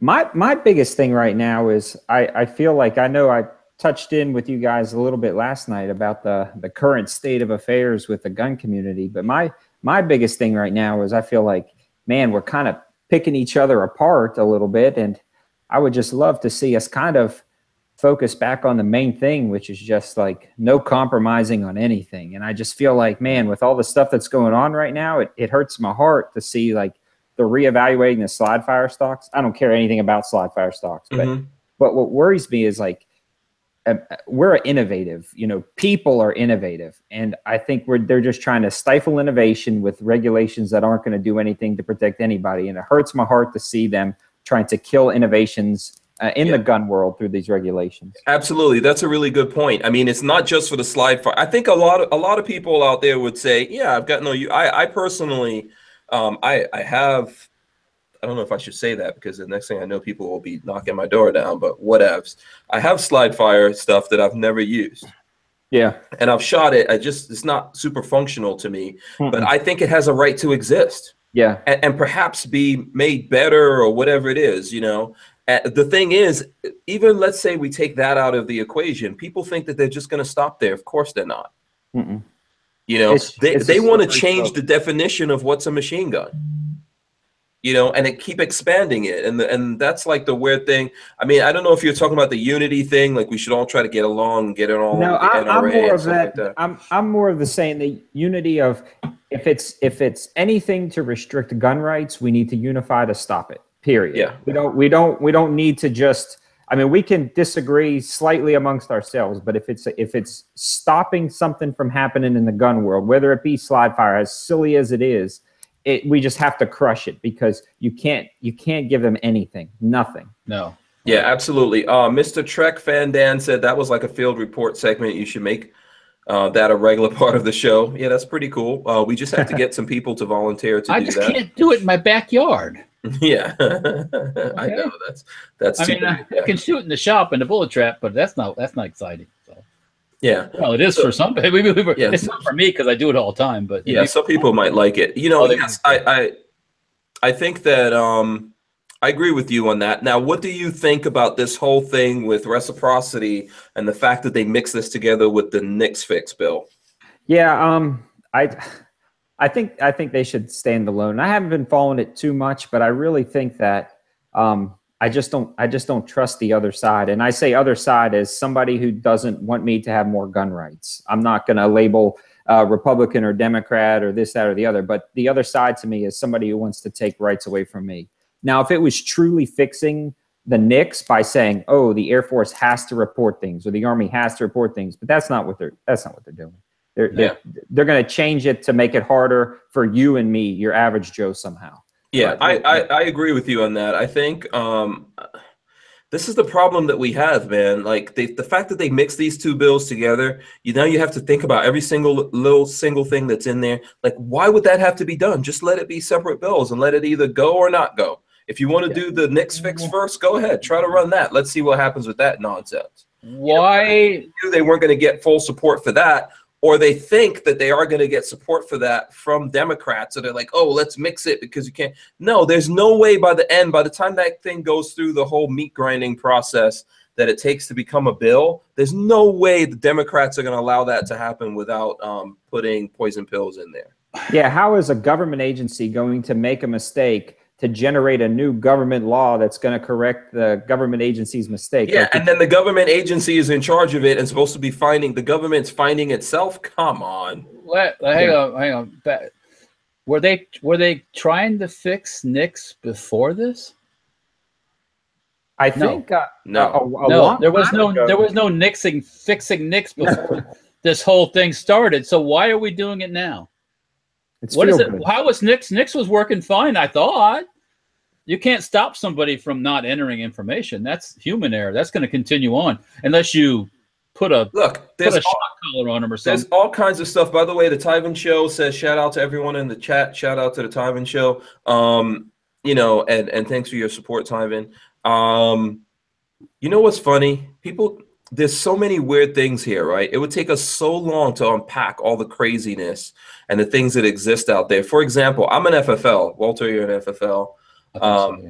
I recently became an FFL. One of the things they told me is someone could come from Mexico and buy a rifle here. With the right paperwork, yes. Yeah, yeah. So, and I'm not saying that there's anything wrong with that. It's not Mexico. They can come from anywhere. Well, I don't know if it's anywhere, but from outside of America, you could come here and buy a rifle for hunting purposes or whatever. Right. You know, and it's fine. So what are we saying? If someone does that now, at some point in the future, we're going to go, oh, we got to fix this thing and get rid of that. You're never going to be able to do the thing to stop the person that wants to create, to put destruction on other human beings. It's like the guy who came over here from wherever he came from and decided to rent, what was that, a Home Depot truck? Yeah. Mow down people in New York City. What are you going to do? Make it illegal to rent a Home Depot truck? Some people wanted to have restrictions on that. So where does it end? It doesn't end, man. Eventually you can't move. Well, nope. You stay at home, that's not good enough. You just can't even move. So then eventually it's like ban your life. And this will get people. There's people, you know, you have personal responsibility. So, you know, some of these people don't think that you have any personal responsibility. So everything's somebody else's fault. And, you know, you drove the Chevy into the crowd and killed people. The Chevy did it. You didn't do it. You know, I don't. This Nix thing is a waste of time. I mean, it's, and once again, I'll say, like I said before, why are we letting the Democrats dictate? Well, it's Republicans too. That's the problem. Mm-hmm. The Democrats have no power. Look at the vote on reciprocity. They got shellacked. Mm-hmm. So. But they have no real power. So why are we giving them that power? Why are we acting like we have to answer to them? Yeah. I mean, I don't get it. I don't get it. I don't know. Chris Bullis says the hamstring discount works at the dump. Hey, there's good stuff at the dump. Sure. Yeah. There's people, you know, you're welcome. You're welcome. One man's garbage is another man's treasure. So yeah, you know, absolutely. You're welcome for that. You know, I found some good stuff at the dump before. So, yeah, it works at every single dump. You know, you get somebody doesn't like their guns and they put them in the garbage, and next thing you know, it's at the dump. You know. Yeah. I think the thing is that no matter what happens, these people want to take away. They want to take away gun rights. And you're right, Walter. It's not just Democrats; it's also Republicans. Yeah, that's the problem. You get these wishy-washy. You know, oh, I got to do something. We got to do something. Well, why don't you just do nothing? Mm-hmm. Because what you're going to do is not going to change anything. Yeah. You know, if you want to change something, if you want to do something, educate people. Yeah, you know, absolutely. Kevin is shouting us out. He said, you know, he asked how we like that. You know, he says he hopes we enjoyed that, which we did. Thank you, Kevin. That was awesome. Upgrade your camera, Kevin. Damn it. It's the internet. It's the internet. He says that's how you hijack a show. But it's the internet over there. Probably, you know, who knows? Kevin, if you had some cleavage, you would have got 1 million hits, you know, but you know, you have no cleavage. You ain't gonna get no. So what kind of cleavage did Brian have? He got over 1 million views. He didn't have. He had SHTF 50 cleavage, boy. Oh really? Really? That was the booty on that SHTF 50. He had a big set there. He was yeah, I didn't see. I looked at that video. Unless there's subliminal booty or boobage or whatever in that video. It was that music that was coming. The lead-in music. Yeah. No, actually, I like the open with the drone. What kind of drone do you have? That's a DJI Phantom 3, the standard. Oh, okay, I love that drone. Oh, I got an idea for a video. Oh yeah. What? That's shoot a drone with a 50? It's already been done. If somebody gives me a drone, because I like that other one. Yeah, you got to get it hovered. It's already been done. Have you heard of Dan Bilzerian? Dan Bilzerian shot down like 6 drones. Yeah. Yeah, that was all about cleavage, probably. So, Yeah. because he's always got the girls with him when he's doing that. Yeah, absolutely. Yeah. I don't watch Dan Bilzerian. I didn't think you were talking about Dan Bilzerian cleavage. I mean, maybe maybe the chin, the cleft in the chin is about. No, I didn't see him. Yeah. He's not even in the screen when the. Okay, sure, right. Yeah. So I don't know. We got so off track just now. I have no clue. Damn you, Kevin Dixie. Damn you. Of where we are. Okay, so I think we were. Let's see. So that was something you wanted to talk about last night. I think it's a good point. I don't know what's going to happen with this whole thing. I think we have to be really, really careful. These guys are always trying to sneak stuff in. The bad part about all that is they want to. The thing about the slide fire stock is the attorney generals of the states are going to write opinions about how much those kind of things affect or used in crimes. Now, of course, you get a leftist attorney general. He's like, "Oh, they're all terrible. Everything's terrible." You know. Yeah. So you're not going to get a real assessment of what's really going on. How many people have used a slide fire in a crime? I'm listening. Aside from maybe one. That's not been proven yet. If you hear all the conspiracy theories, he didn't even use that. He used an AK. Well, we don't know what the hell happened in Vegas. I could right. And no one knows. There's no official report even. And that just dropped out of everything. You don't hear anything about it. Yeah, no one's talking about Vegas at all. So, by the way, Gorillas and Guns says, can we see Walter in those jeans shooting his SHTF 50? Laugh. I guess he wants to see the skinny booty. Jeans. He wants to see the booty clap, Walter. He wants that behind booty clap of you shooting. I could never, trust me, my booty won't never do that. I don't have one, so I did see one the other day of this girl, and she had those yoga pants on or something, and she was laying down, and oh my God, it was like, yeah. Well, I'm like, I don't know if there's anyone here on the screen right now in this chat that's capable of doing that. Brian, are you? Nope. No, I don't have. Not blessed in the booty arena. I think I'll just stick to shooting inanimate objects. Yeah, exactly. Just muzzle those cars, man. That's all you have to do for your thumbnails. It doesn't matter. Just walk up. You got to keep that hood, keep that front end. When you get rid of that car, just keep it someplace. And every time you do one, you just. Yep, that's it. On that same white hood. Yeah, Cal L says Walter's booty was born to clap. That is a meme photo that I want to see someone do. Take a hot chick shooting a gun, shooting like a 50, and then put Walter's head looking back at you.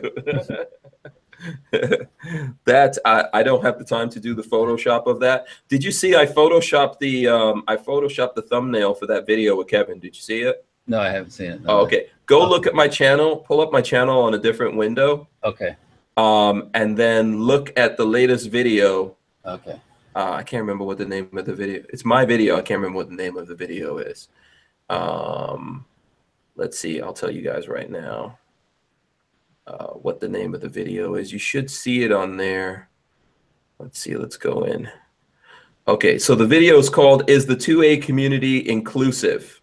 Oh, I saw that. So look at the thumbnail for that video. Okay. Videos. Yeah, check out the thumbnail for that. You know what? Let me see if I could pull it up here on my phone so I could just show everyone. That was a black Bart Simpson? Yeah, let me see. I think I could Homer Simpson? Yeah, I think I could pull it up. Here we go. This is the thumbnail for the video. That's Kevin's rant. That's funny. There you go. I think, you know what, if I had more time, I would have put the beard in there, but I did not have the time to get the beard in. But basically, I took Homer Simpson. I think you got the point across. Yeah. Basically, Homer Simpson, a lot of people don't know this. This is totally true. I promise you. Tell us the truth. This is totally true. About 40 years ago, Homer Simpson was in love with a black woman. And they had a baby. And they had a love baby. And that love baby grew up and became Kevin Dixie Simpson. That's how that one happened. Man. That's how we got that. No, I took a thing of Homer Simpson and made it, I should have put more. If you notice, there's detail in there. There's detail in there. Let me show you. I don't know if you noticed this, but if you look, that's not a good closely. If you look closely in there, you'll see that it has KD on the hat. On the hat, yeah. If you like, so yesterday Kevin had on a black T-shirt and he had on a black hat. So I've got KD on there, but I messed up with the beard, man. I should have done the beard. I didn't. I was in a rush, and I didn't do the beard. Maybe in the future. Maybe in the future, if I don't get in trouble from the Simpsons people. Yeah, we'll see what happens with that. Yeah. All right, so let's see. So what other, Walter, did you have some new stuff you wanted to talk about? Oh, yeah, I was looking at stuff, and now you sidetracked me with that silliness. My bad. Yeah. What was I looking at? I was on the Truth About Guns looking at something, but I know. Unfortunately, it looks like there was another shooting in New Mexico. Yeah. Holy cow! Look at this thing, man. You gotta check this out. This would be crazy. I gotta look at the video. They got a picture of a Dishka, which is like a Russian 50 caliber. Where is this, on the Firearm blog? On the Firearm blog, mounted on the back. It looks like a Honda 150 or something like that. Motorcycle. Or like a. Okay, so let me see. Can you? I don't know. That's gotta be hellacious to shoot. Oh, here it goes. He's gonna shoot it. Are you just going to share it with the rest of us, or are you just going to enjoy this for yourself? Is this MG34 and Zunda? No, the motorcycle? No, that's Yeah, I don't see what you're talking about. Okay, well, it's about the 4th article down on the front page of the Truth About Guns, or the Firearms blog. Sorry. Oh, the Firearms blog. Okay. Firearms blog. I'm sorry if I said something else. Forgive me. Oh, Dishka heavy machine gun on a motorcycle. Okay. Back on motorcycle. That's crazy, but hey, that's the way that is over there. So, and here, Franklin Armory binary trigger for BT APC 9. Yeah, now that's crazy cool. Well, that's crazy cool. No, you don't like that? Well, it's expensive. Yes. Here. Let me hear my thing here. You think how many BT 9 people are going to put a binary trigger in their gun? Well, the BT9 is what, about, is it $2,000 or $3,000? Probably close to a couple. Yeah. Couple thousand. Yeah. By the way, if anyone's looking for one, I know Big Daddy Guns has that. They have those kinds of guns, and they have actually a couple of B&Ts in the store. Oh, okay.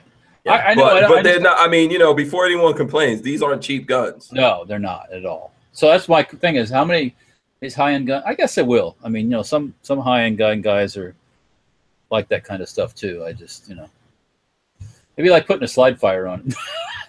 Well, when you think about it, though, the price of the trigger now with an expensive gun like that, the trigger looks cheap. Yeah. If you think about it. And by the way, I think I showed you guys this before, but I brought it in with me. So since we're talking about it, are you into these binary triggers? I love them. That's what kind of worries me about the whole slide fire thing. Have you seen this one? Is that for the HK? Yes, sir. Oh, I'm jealous. Yeah. So here we go. We got an HK one. So I've got like an HK clone. Walter's got some stuff. Yeah. I've got my other friend Jesse James has some stuff. So we not like the Jesse James that makes motorcycles. Like my friend's name is actually Jesse James. Oh. So we have to do a video of this at some point. Yeah. So I know you're jonesing for me to get my new MP5 stock done. So yeah, I can't wait to test that out. But it's not for the faint of heart in lots of ways. To buy it, it's going to cost a little bit of money, and that trigger's not cheap.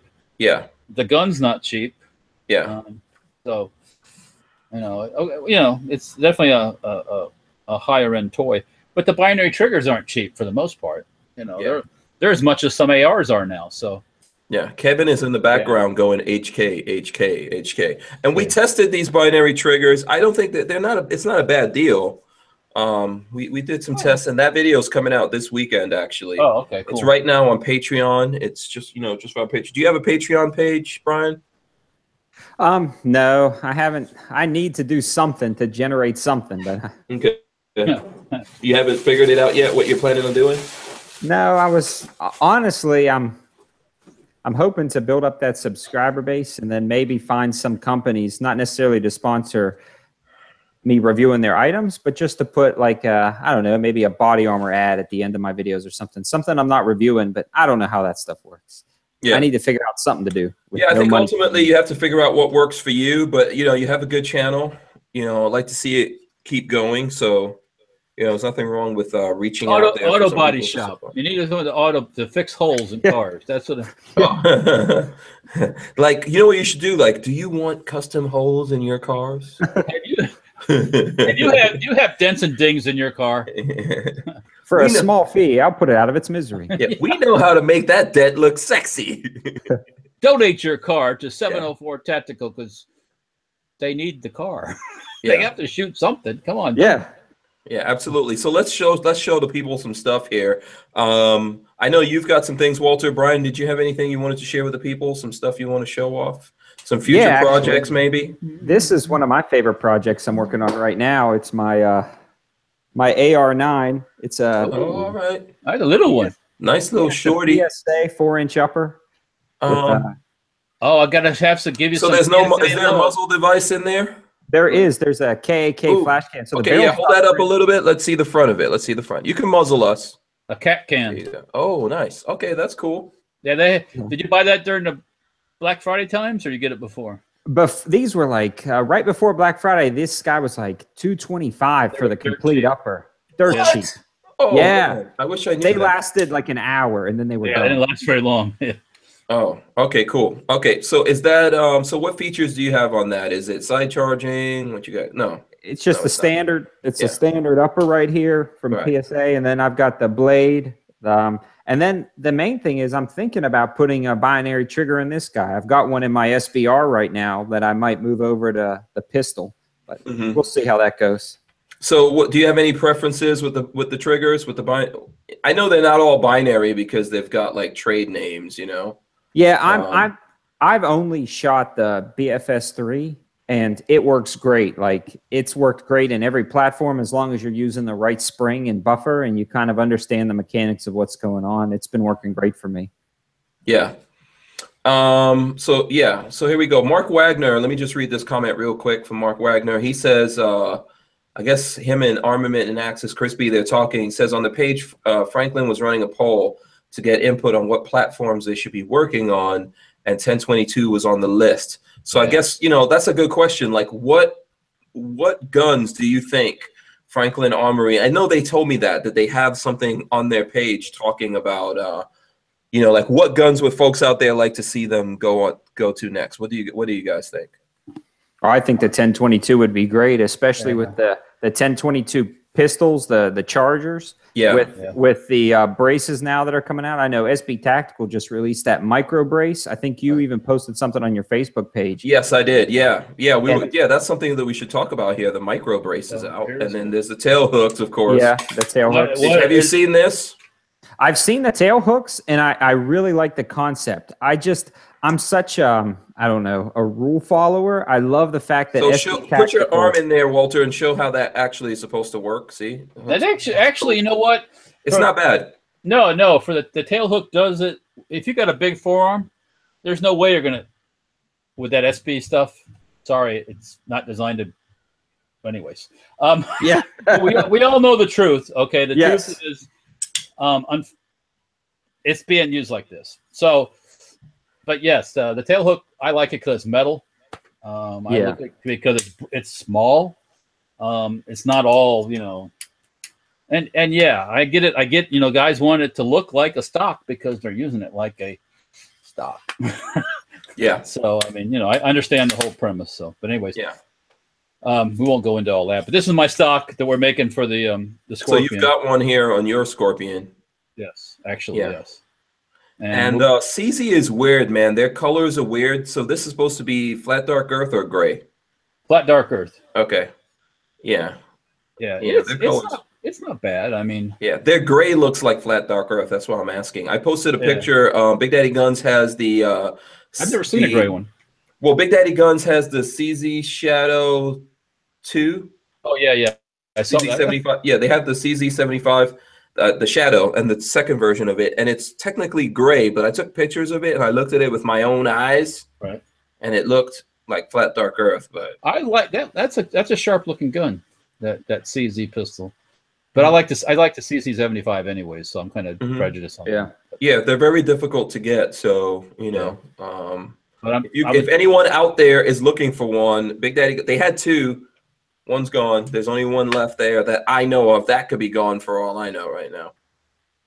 Yeah, I like CZ. CZ makes good stuff. It's all I call like military grade stuff. It's not well. I don't know if there's actual military version of the Scorpion. There's full auto versions. I'm quite sure, but yeah, I'm trying to think if there's any military groups that use them. There has to be. Yeah, somewhere in the world. The Bren, the 805 Bren is what the Czech military uses for a rifle, I believe. So yeah, we're gonna do a stock from one of those too. So stay tuned. Yeah. So did you have some other stuff there, Brian? No, I've got a few other little things I'm working on right now, but just not quite finished. I did finally finish up my 3-gun rifle. Again, PSA had a smoking deal on their scratch and dent section. I got one of those, what was it? The Adams Arms Core 3-gun rifles. I mean, decked out to the hilts with the Hyperfire trigger and stuff. It was $5.99. Yeah. With the Hyperfire trigger itself is worth a couple $100. I know it was.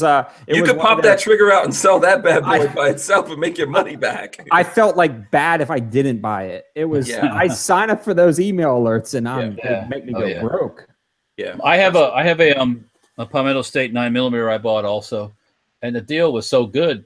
Yeah, you know, I bought the upper and lower separate and put the two together. Yeah, and I couldn't pass it up. I didn't get the cat cam one. I got one a little bit longer barrel, but yeah. I think we're gonna put a fun switch in that one. So that would be awesome. I'd love to see that. Yeah, Merc Maniac wants to know when the SHTF 50 tail hook is coming out. Actually, Hank has already shot that. Remember that? Yeah, I have. Yeah, there's a preview of that on Guns and Gear. Yeah. At the end of Guns and Gear's video where I'm showing him Keltex. Oh, you have one? Well, if you take this, if you take my Kess stock off the back here, and you throw a buffer tube on it, basically, and put the tail hook, you got what you're asking for. So, and then it's a pistol. It's not an SBR. So, we've already done it. It works. Once again, it gets you that stuff you want if you got both your working arms, and without doing a tax stamp, and it works. Yeah. Now here's something I think you should keep working on. So check this out. Oh, plastic. I don't know if this looks familiar to anyone. I'll just lock it on me for a second. So this is an upper and lower from, well, actually this is the lower from Kaiser US. So that's what we've got going on here. It is an SBR, by the way. So this is you can see it's not even finished. This is a polymer KES right here, baby. Yes, yes. Polymer KES. I wish that you would do a few more of these. Yeah, with aluminum rail. Aluminum rods. Yeah, I've got to talk to some people about getting some injection molding done. So. And it has a that I believe is the Echo, the original Echo triggers in there. Yeah, the first gen. For anyone who wants to know, we did a video on this where we shot it as a 22. Yeah, we set it up. So yeah, I'd like to see you guys do this because for people who don't really need it to like bash zombies in the head or anything, right. You know, it would be like a lightweight option. Right. Or camp gun. Yeah, exactly. Yeah, like a cool little camp gun. So, or you're trying to build a real lightweight 22 or something. Yeah. Yeah. So I think this is something you should keep. You know, I got to pursue the injection molding part. So. Yeah. I know that's expensive. That's the thing about, you know, like it's a big investment to decide to jump into it. So I think what you're always thinking about that is like, you know, is it going to be worth the investment? Are people really going to buy enough of them? It will be, because I can sell that with regular rods installed too, and just at lower cost. So yeah, and you can do so. The polymer rods you're saying are going to be more expensive, or like carbon fiber rods or something. No. Then you could save. You can have even more weight savings, right? Yeah, I didn't do the carbon fiber because it's just too iffy as far as machining it, and it does weird stuff. But aluminum's cheap and it's easy to machine and it's lightweight too. There's really not much difference between the two. So no, I was thinking you can use the polymer stocks with a regular AR. It would I'd be able to sell it at a lower cost versus the machined aluminum. So save some money on the consumer's end of the deal. So. Yeah, I think you should, consider that. You guys out there, let us know what you think about that. Would you like to see a polymer KES? This is a prototype that belongs to me. Walter is never getting this back. Nope. Yeah. So I'm not I don't want to. Is this a bad term? Indian giver. I'm not a. Don't start now. Don't start with my peoples. No. Oh, no, I'm not talking about the kind in India. I'm talking about the. Oh well, I'm the red dot, not feather. So you're referring to the feather? Is that what you're saying? Because then that would be okay. No, that's. Well, anyways, I don't. If I give you something, I'm not going to turn around and say, "Hey, man, I made a mistake. I give it back." You're not getting it back, so it doesn't. I don't expect it back. Well, but you're not getting it back. Well, I don't expect it back. It's not going back. I know it. Well, it's never going back. I'm not expecting it back. And then here's another thing I wanted to show. I'm sure you've got some other stuff, Walter, but this is a PWS piston upper that I got from my brother Anonymous. I did some horse trading with him, so this needs to go. I need to do a project. I'm not even sure, he had this thing, and I was like, yeah, I think I want that. I'll take it. Yeah. So nice. I traded with him, and white man giver. No. Yeah, we're gonna do something with it. See, it's got like the adjustment right there. Oh yeah, it's piston driven. So this would be cool to put a little suppressor. I got a secret project I'm working on for your brother. So Yeah. You and my brother have some kind of like secret projects that you're doing. It's a black project. Yeah. Is that a good term too? I don't know. You starting again? No. Black Ops. Black Ops. Did you have something that you wanted to show? Me? Yeah. Did you have some other stuff you wanted to show? Okay, Brian looks like he had some stuff. No. Well, I was thinking about grabbing something else for you. Oh, absolutely. Yeah. Go ahead. Yeah. I can talk for a second. Yeah. I did bring something else home. We're doing the tail hook adapters for all of our stocks that we can. We have it for the SIG Kest stocks also, if you want to put tail hook on it. And we are going to be making an adapter and brand new rods for the SB Tacticals, the SIG SB Tactical stock. So if you don't like that plastic rubber thing on the backside, you can install our rods and our adapter and use the SIG base, and you're going to get a tail hook. So really, okay. So that's going to be a more affordable option. What you'd be buying from me is the adapter and the rods.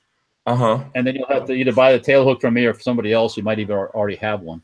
It's just you can convert that SB, the SIG SB brace into a tail hook, or even we'll probably actually do it where you can actually convert it into compact entry stock too, with a SBR type stock on the back. So this is coming here. I'm waiting on the rods to be delivered.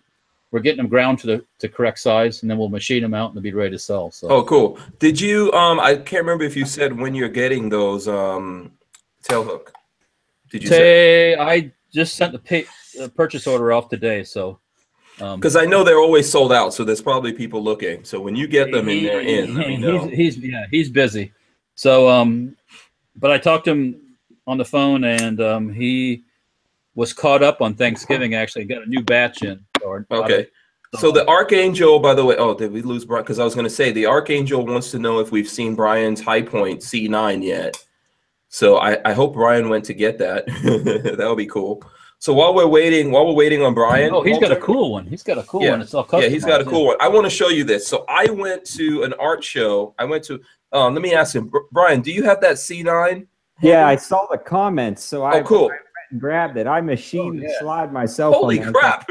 So did that affect Did that affect the operation any of it by taking that weight off?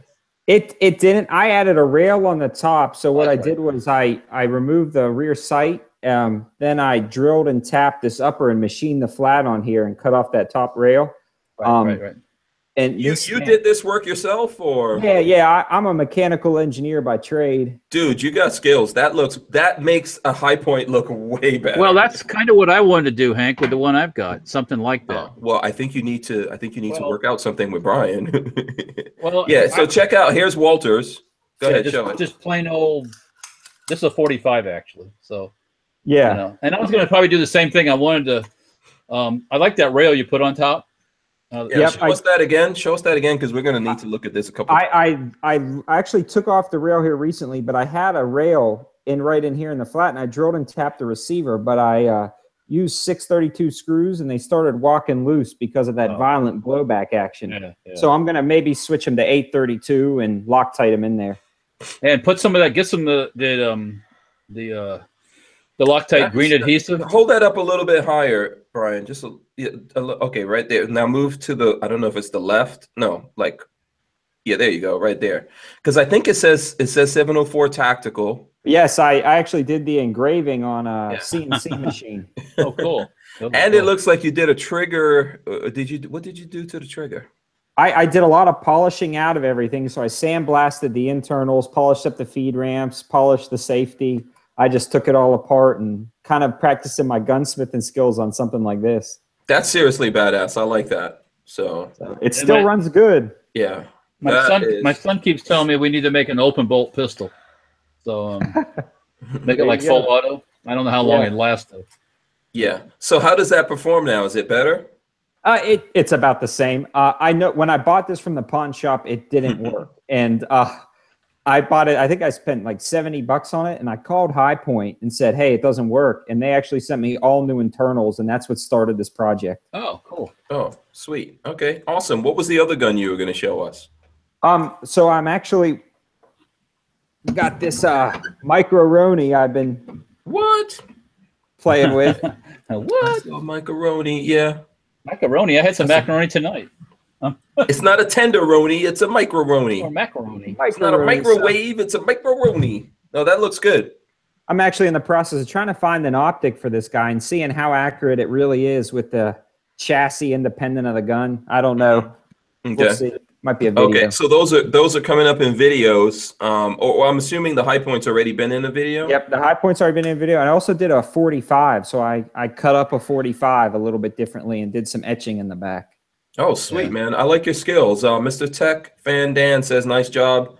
704. You know, I just haven't got to mine yet. The only thing I have more pressing matters than the High Point mod, but yeah, about 20 projects beside that one. Yeah. So here's what I was going to show you, Walter. I don't know if you had a thing. I know we're running down on time. So I went to this art show a couple of weeks ago with Lola. Because she had to go to the art show, and I went to hang out with her and look around. I like art. I'm an artist, creative guy. So I was looking. I was like, you know what? I hope there's something there that I consider art, but is also gun related. And I came across this. I know you like the railroad spikes knives, so I thought you would like this. Check this out. Oh, that's cool. That looks like something from a sci-fi movie. It is a railroad spike that is turned into what I'm assuming here is a soldier. There's a backpack. That's cool. Antenna on there. He's got a, like a gun with a guy, did you buy it from the people that made it, or is it? Yes, I bought this from the people who made it, and their name is right on here. It's Short Line Spikes. It's John and Sadie Formato, and they're shortlinespikes@gmail.com. Here, I'll put this up here. I don't know if you guys can. I don't know if the camera. They got to be gun people if they make that. Yeah, the camera. I don't think the camera can really read this. But Short Line Spikes. Short Line Spikes. Yeah, Short Line Spikes. I thought this was really, really, really cool. They make a few. None of them are the same. So they make a couple of different ones. And when I wanted this, they put like another one there, and I chose which one. I think that's really, really, really badass. It comes up on Google. Yeah. So you can check those guys out. Tell them you heard about them from Hank Strange. See if you get the Hank Strange discount. And so I didn't want to get just one. So I found another one. Check this out. This is a guy, to me, it looks like he's going hunting with his dog. Oh. See that? And then he has like a shotgun over his shoulder. Double barrel cool. Shotgun right there. So, everything that they do is not like gun related. Those are just the gun related ones that I found. And so let me ask you, I found a one called Spike Art Inc., but I don't know if that's the same one. No, this one is Spike Line, Short Line Spikes. Short Line Spikes. I don't know if they have here. Let me look up real quick and see if they have a website, because I don't know. But what do you guys think about that? That's cool. That is neat. That's cool. I like that. I like Yeah, that. so Shortline Spikes, John Formato. Let me maybe. Yeah, I think they have a Facebook. They have a if you search Shortline Spikes, you'll probably come up with their Facebook page. Okay. So that's the best I can do there. Like search Shortline, 2 separate words, SHORT line LINE Spikes SPIKES. And the guy's name is John Formato, and you will see that there's a if you're interested in it. I thought it was really cool. Yeah. Yeah, I like that stuff. That's cool. Yeah, absolutely. You know, it's creative. Yeah, I like the idea of mixing art and guns. It's a good desk piece. Yeah, absolutely. Yep. I had a feeling Walter was gonna like it. I should have gotten. They didn't have a lot of gun. They didn't have a lot of like at the show. They didn't have lots of options for gun related stuff. But if you don't find anything, Walter, and I see them again, I'll. Okay. But their numbers actually, you know what? Their numbers on here, and they have it's 716-864-7409. Okay. So there's a phone number. And you can email them at shortlinespikes@gmail.com. Oh, okay. If you're interested. So that's a good way to get in touch with those guys. Yeah. Oh, that's cool. Okay, Tyven is asking me to post a picture on Instagram. So actually that's a good idea, Tyven. I will do that and try. I don't know. I don't think they have an Instagram or anything, but what I'll do is when I post a picture, I'll try to take a picture of the bottom of that so you guys can see it. That first one you put up kind of looked like I said, it looked sci-fi-ish. Yeah, that's what I like about. Yeah, it looks like a robot, right? Yeah, like a bot. Yeah. Yeah, it looks like a drone, kind of like walking through and. Roger. Yeah. Yeah, you're right. It looks like one of the drones from Star Wars. It's pretty cool, man. Which is so for all your Star Wars nuts, it's gonna happen again here in a week or so. So. Oh, is that when Star Wars is coming back? Yeah, you know what? so. I haven't even seen Thor, man. Did anyone out? Did you see Thor, Brian? Are you into this stuff? No. Okay. Did you see? You didn't see Thor either, Walter, because you don't go to the movies. The wife and Spencer my wife and Spencer went. Oh, okay. Did they like it? Yes, they did. Yes, they did. Okay, cool. Yeah, I haven't gotten a chance to see that. So that day I went and I was doing something by myself that day. So yeah. I'd like to be able to go to movies again. Maybe when the kids grow up. Yeah. Good luck with that one. It's going to be years, my friend. The movies might not even exist at that point now. Netflix. Yeah, we always have Netflix. Oh, you know what was on Netflix today that surprised me? Guardians of the Galaxy. I love that movie. Yeah. And Guardians of the Galaxy, 2. Guardians of the Galaxy 2 is on Netflix, people. Okay, people. Put that on rotation. Just play it, even if you're not watching. So that we can encourage Netflix to get more sci-fi movies, because Netflix has the worst selection of sci-fi movies, man. It's really tough to get some good sci-fi movies on Netflix. I'm a big sci-fi fan. Peggy Killer Keller says, yes, she did see it. She saw it, Yes. Yes. So I am just not, what is this? Music Lover says, I am just not Star Wars nut. I don't even, I'm confused. I mean, I remember way back when in a galaxy far, far away, when the movie first came out back in like '77, I'm like, oh, that's stupid, and I didn't see it till it got to the Dollar Theater, and then I'm like, oh, not too bad, it wasn't too bad, I wasn't a big sci-fi person. I probably mixing drinks and sitting watching the thing and having a drink. Yeah. My favorite movies are sci-fi movies. I saw the Valerian and the whatever that movie was called. I was disappointed in that because it's from the same guy that did Fifth Element, but Fifth Element's way better. Yeah. I was disappointed. They spent a lot of money for no reason. So. Yeah. All right. So you know what? Let's wrap it up here. We've been going. Yeah. I'm sure Brian. It sounds like the kids are coming for you. He's been running in and out, little man. That's cool. That's cool. Yeah, he's like, what are you doing? Come on. Okay, so you know what? Let's wrap this up so you can go back to the family. We thank you for coming on. Thank you so much for having me. I really appreciate it. Oh, did you get that box I sent you? No, I'll be back at work tomorrow. I'll check. I'll check on it then. They should be getting it, yeah. I ship it there. They sign for it. It's safe. Okay. Oh, okay. Good, good. I hope they don't open it, because then you might never see those things ever again. Or bang on it too hard, one direction particularly. Anyways. Yeah. That sounds all kinds of wrong, Walter.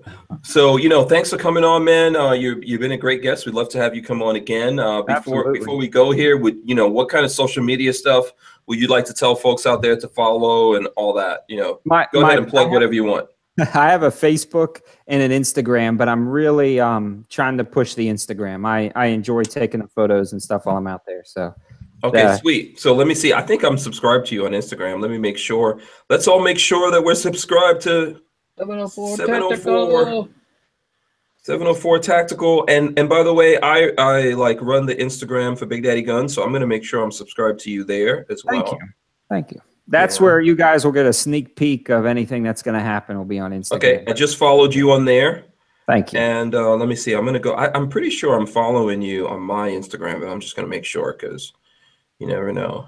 It gets crazy sometimes. So let's search that 704 Tactical. 704. Underscore Tactical. Boom. I'm following. I don't know why I wasn't following you, but I am following you now. So thank you, sir. Yeah. Oh, you're welcome. And to everyone else out there, make sure you follow them. So any other stuff do you want to make sure people get out there and get behind? I'm just excited that I got to talk with you guys, and glad I got this opportunity. So thank you. You're welcome. Yeah, awesome. And congratulations on the video, man. That's really awesome. I know it's like people don't realize like how much work goes into making YouTube videos. People think it's easy. And I've looked at your videos. You try to put some production quality and value into what you do. So I know it's like a good thing, man, to get that, get over 1 million. I'd love to see you hit 2 million. And I know a big goal, like immediate goal right now is to hit 40,000. Hopefully it like just keeps going up from there, man. I hope so. I hope so. Great. Walter, was there any things that you wanted to share with the folks before we go? Oh, like I said, we still got the compact entry stock for the CZs still on special. Get it while you can. Introductory thing. And it is, we'll work with the tail hook, or you can get it SBR type standard stock. Actually, most of the orders we have right now are for the tail hook version. So that goes to show you how popular the tail hook is. Yeah, that's really cool. So, yeah. And also show us the 50 now. Is there any kind of like special discount is there like a 704 discount on the 50? Like an extra? Not at the moment. Put the pressure on. Well, I could give all kinds of discounts, but if I don't have any barrels, anyways, they're coming. Well, listen, if someone buys a 50 because they watched the video with 704, do him a favor and let Walter know that. As YouTube guys, that helps us, man. That when people know that, whatever we did helped bring attention to what they're doing. And we will be offering this 12-inch version here. I'm having the barrels profiled right now. Those barrels I do have, and they're being profiled. Oh, cool. So, yeah, because I got dibs. It's probably going to be, I mean, I could build you one just like this, Hank. I mean, but I thought you wanted a longer barrel. I want all positions. Okay. All barrels. Those barrels, the first, I'm going to do 10 of those at first. So if you're really interested in a short one, whether it's just an upper or a SBR or a pistol, let me know. I think I'd like to get the short one, put a laser on it, and see what we can destroy with that bad boy. Yeah, I mean, you could. I mean, you can do what you like, man. I don't tell you what to do, I think it's for the robot apocalypse, man. $20 red dot, baby. That's what this thing's $20 red dot. Yeah, that's what 704 says. When that robot apocalypse comes, when Honda and all those companies over in Japan making those robots to come get us. Mitsubishi, Honda. Yeah, Suzuki. when you look out your door one day and it's like Red Robot Dawn. Domo el gato, Mr. Roboto. You're gonna wish you had a little 50 cal with a laser on it. Yeah. Yeah. Oh yeah. Wait till they get lined up just right, and you get 3 or 4 at one time. Boom. Anyways. Yeah. So these are gonna be available for anybody that wants those kind of that size of barrel, along with the normal ones too. So. Okay, but that's probably not going to be till, you know, we're coming into the holidays and all that. So we're probably not going to see those until after the first of the year. So, all right. But get the orders in. Awesome. Awesome. Okay. So I want to thank everyone for watching. Thank everyone for like sharing the chat and all that kind of good stuff. Lots of good comments in there. I hope we got to like all your questions.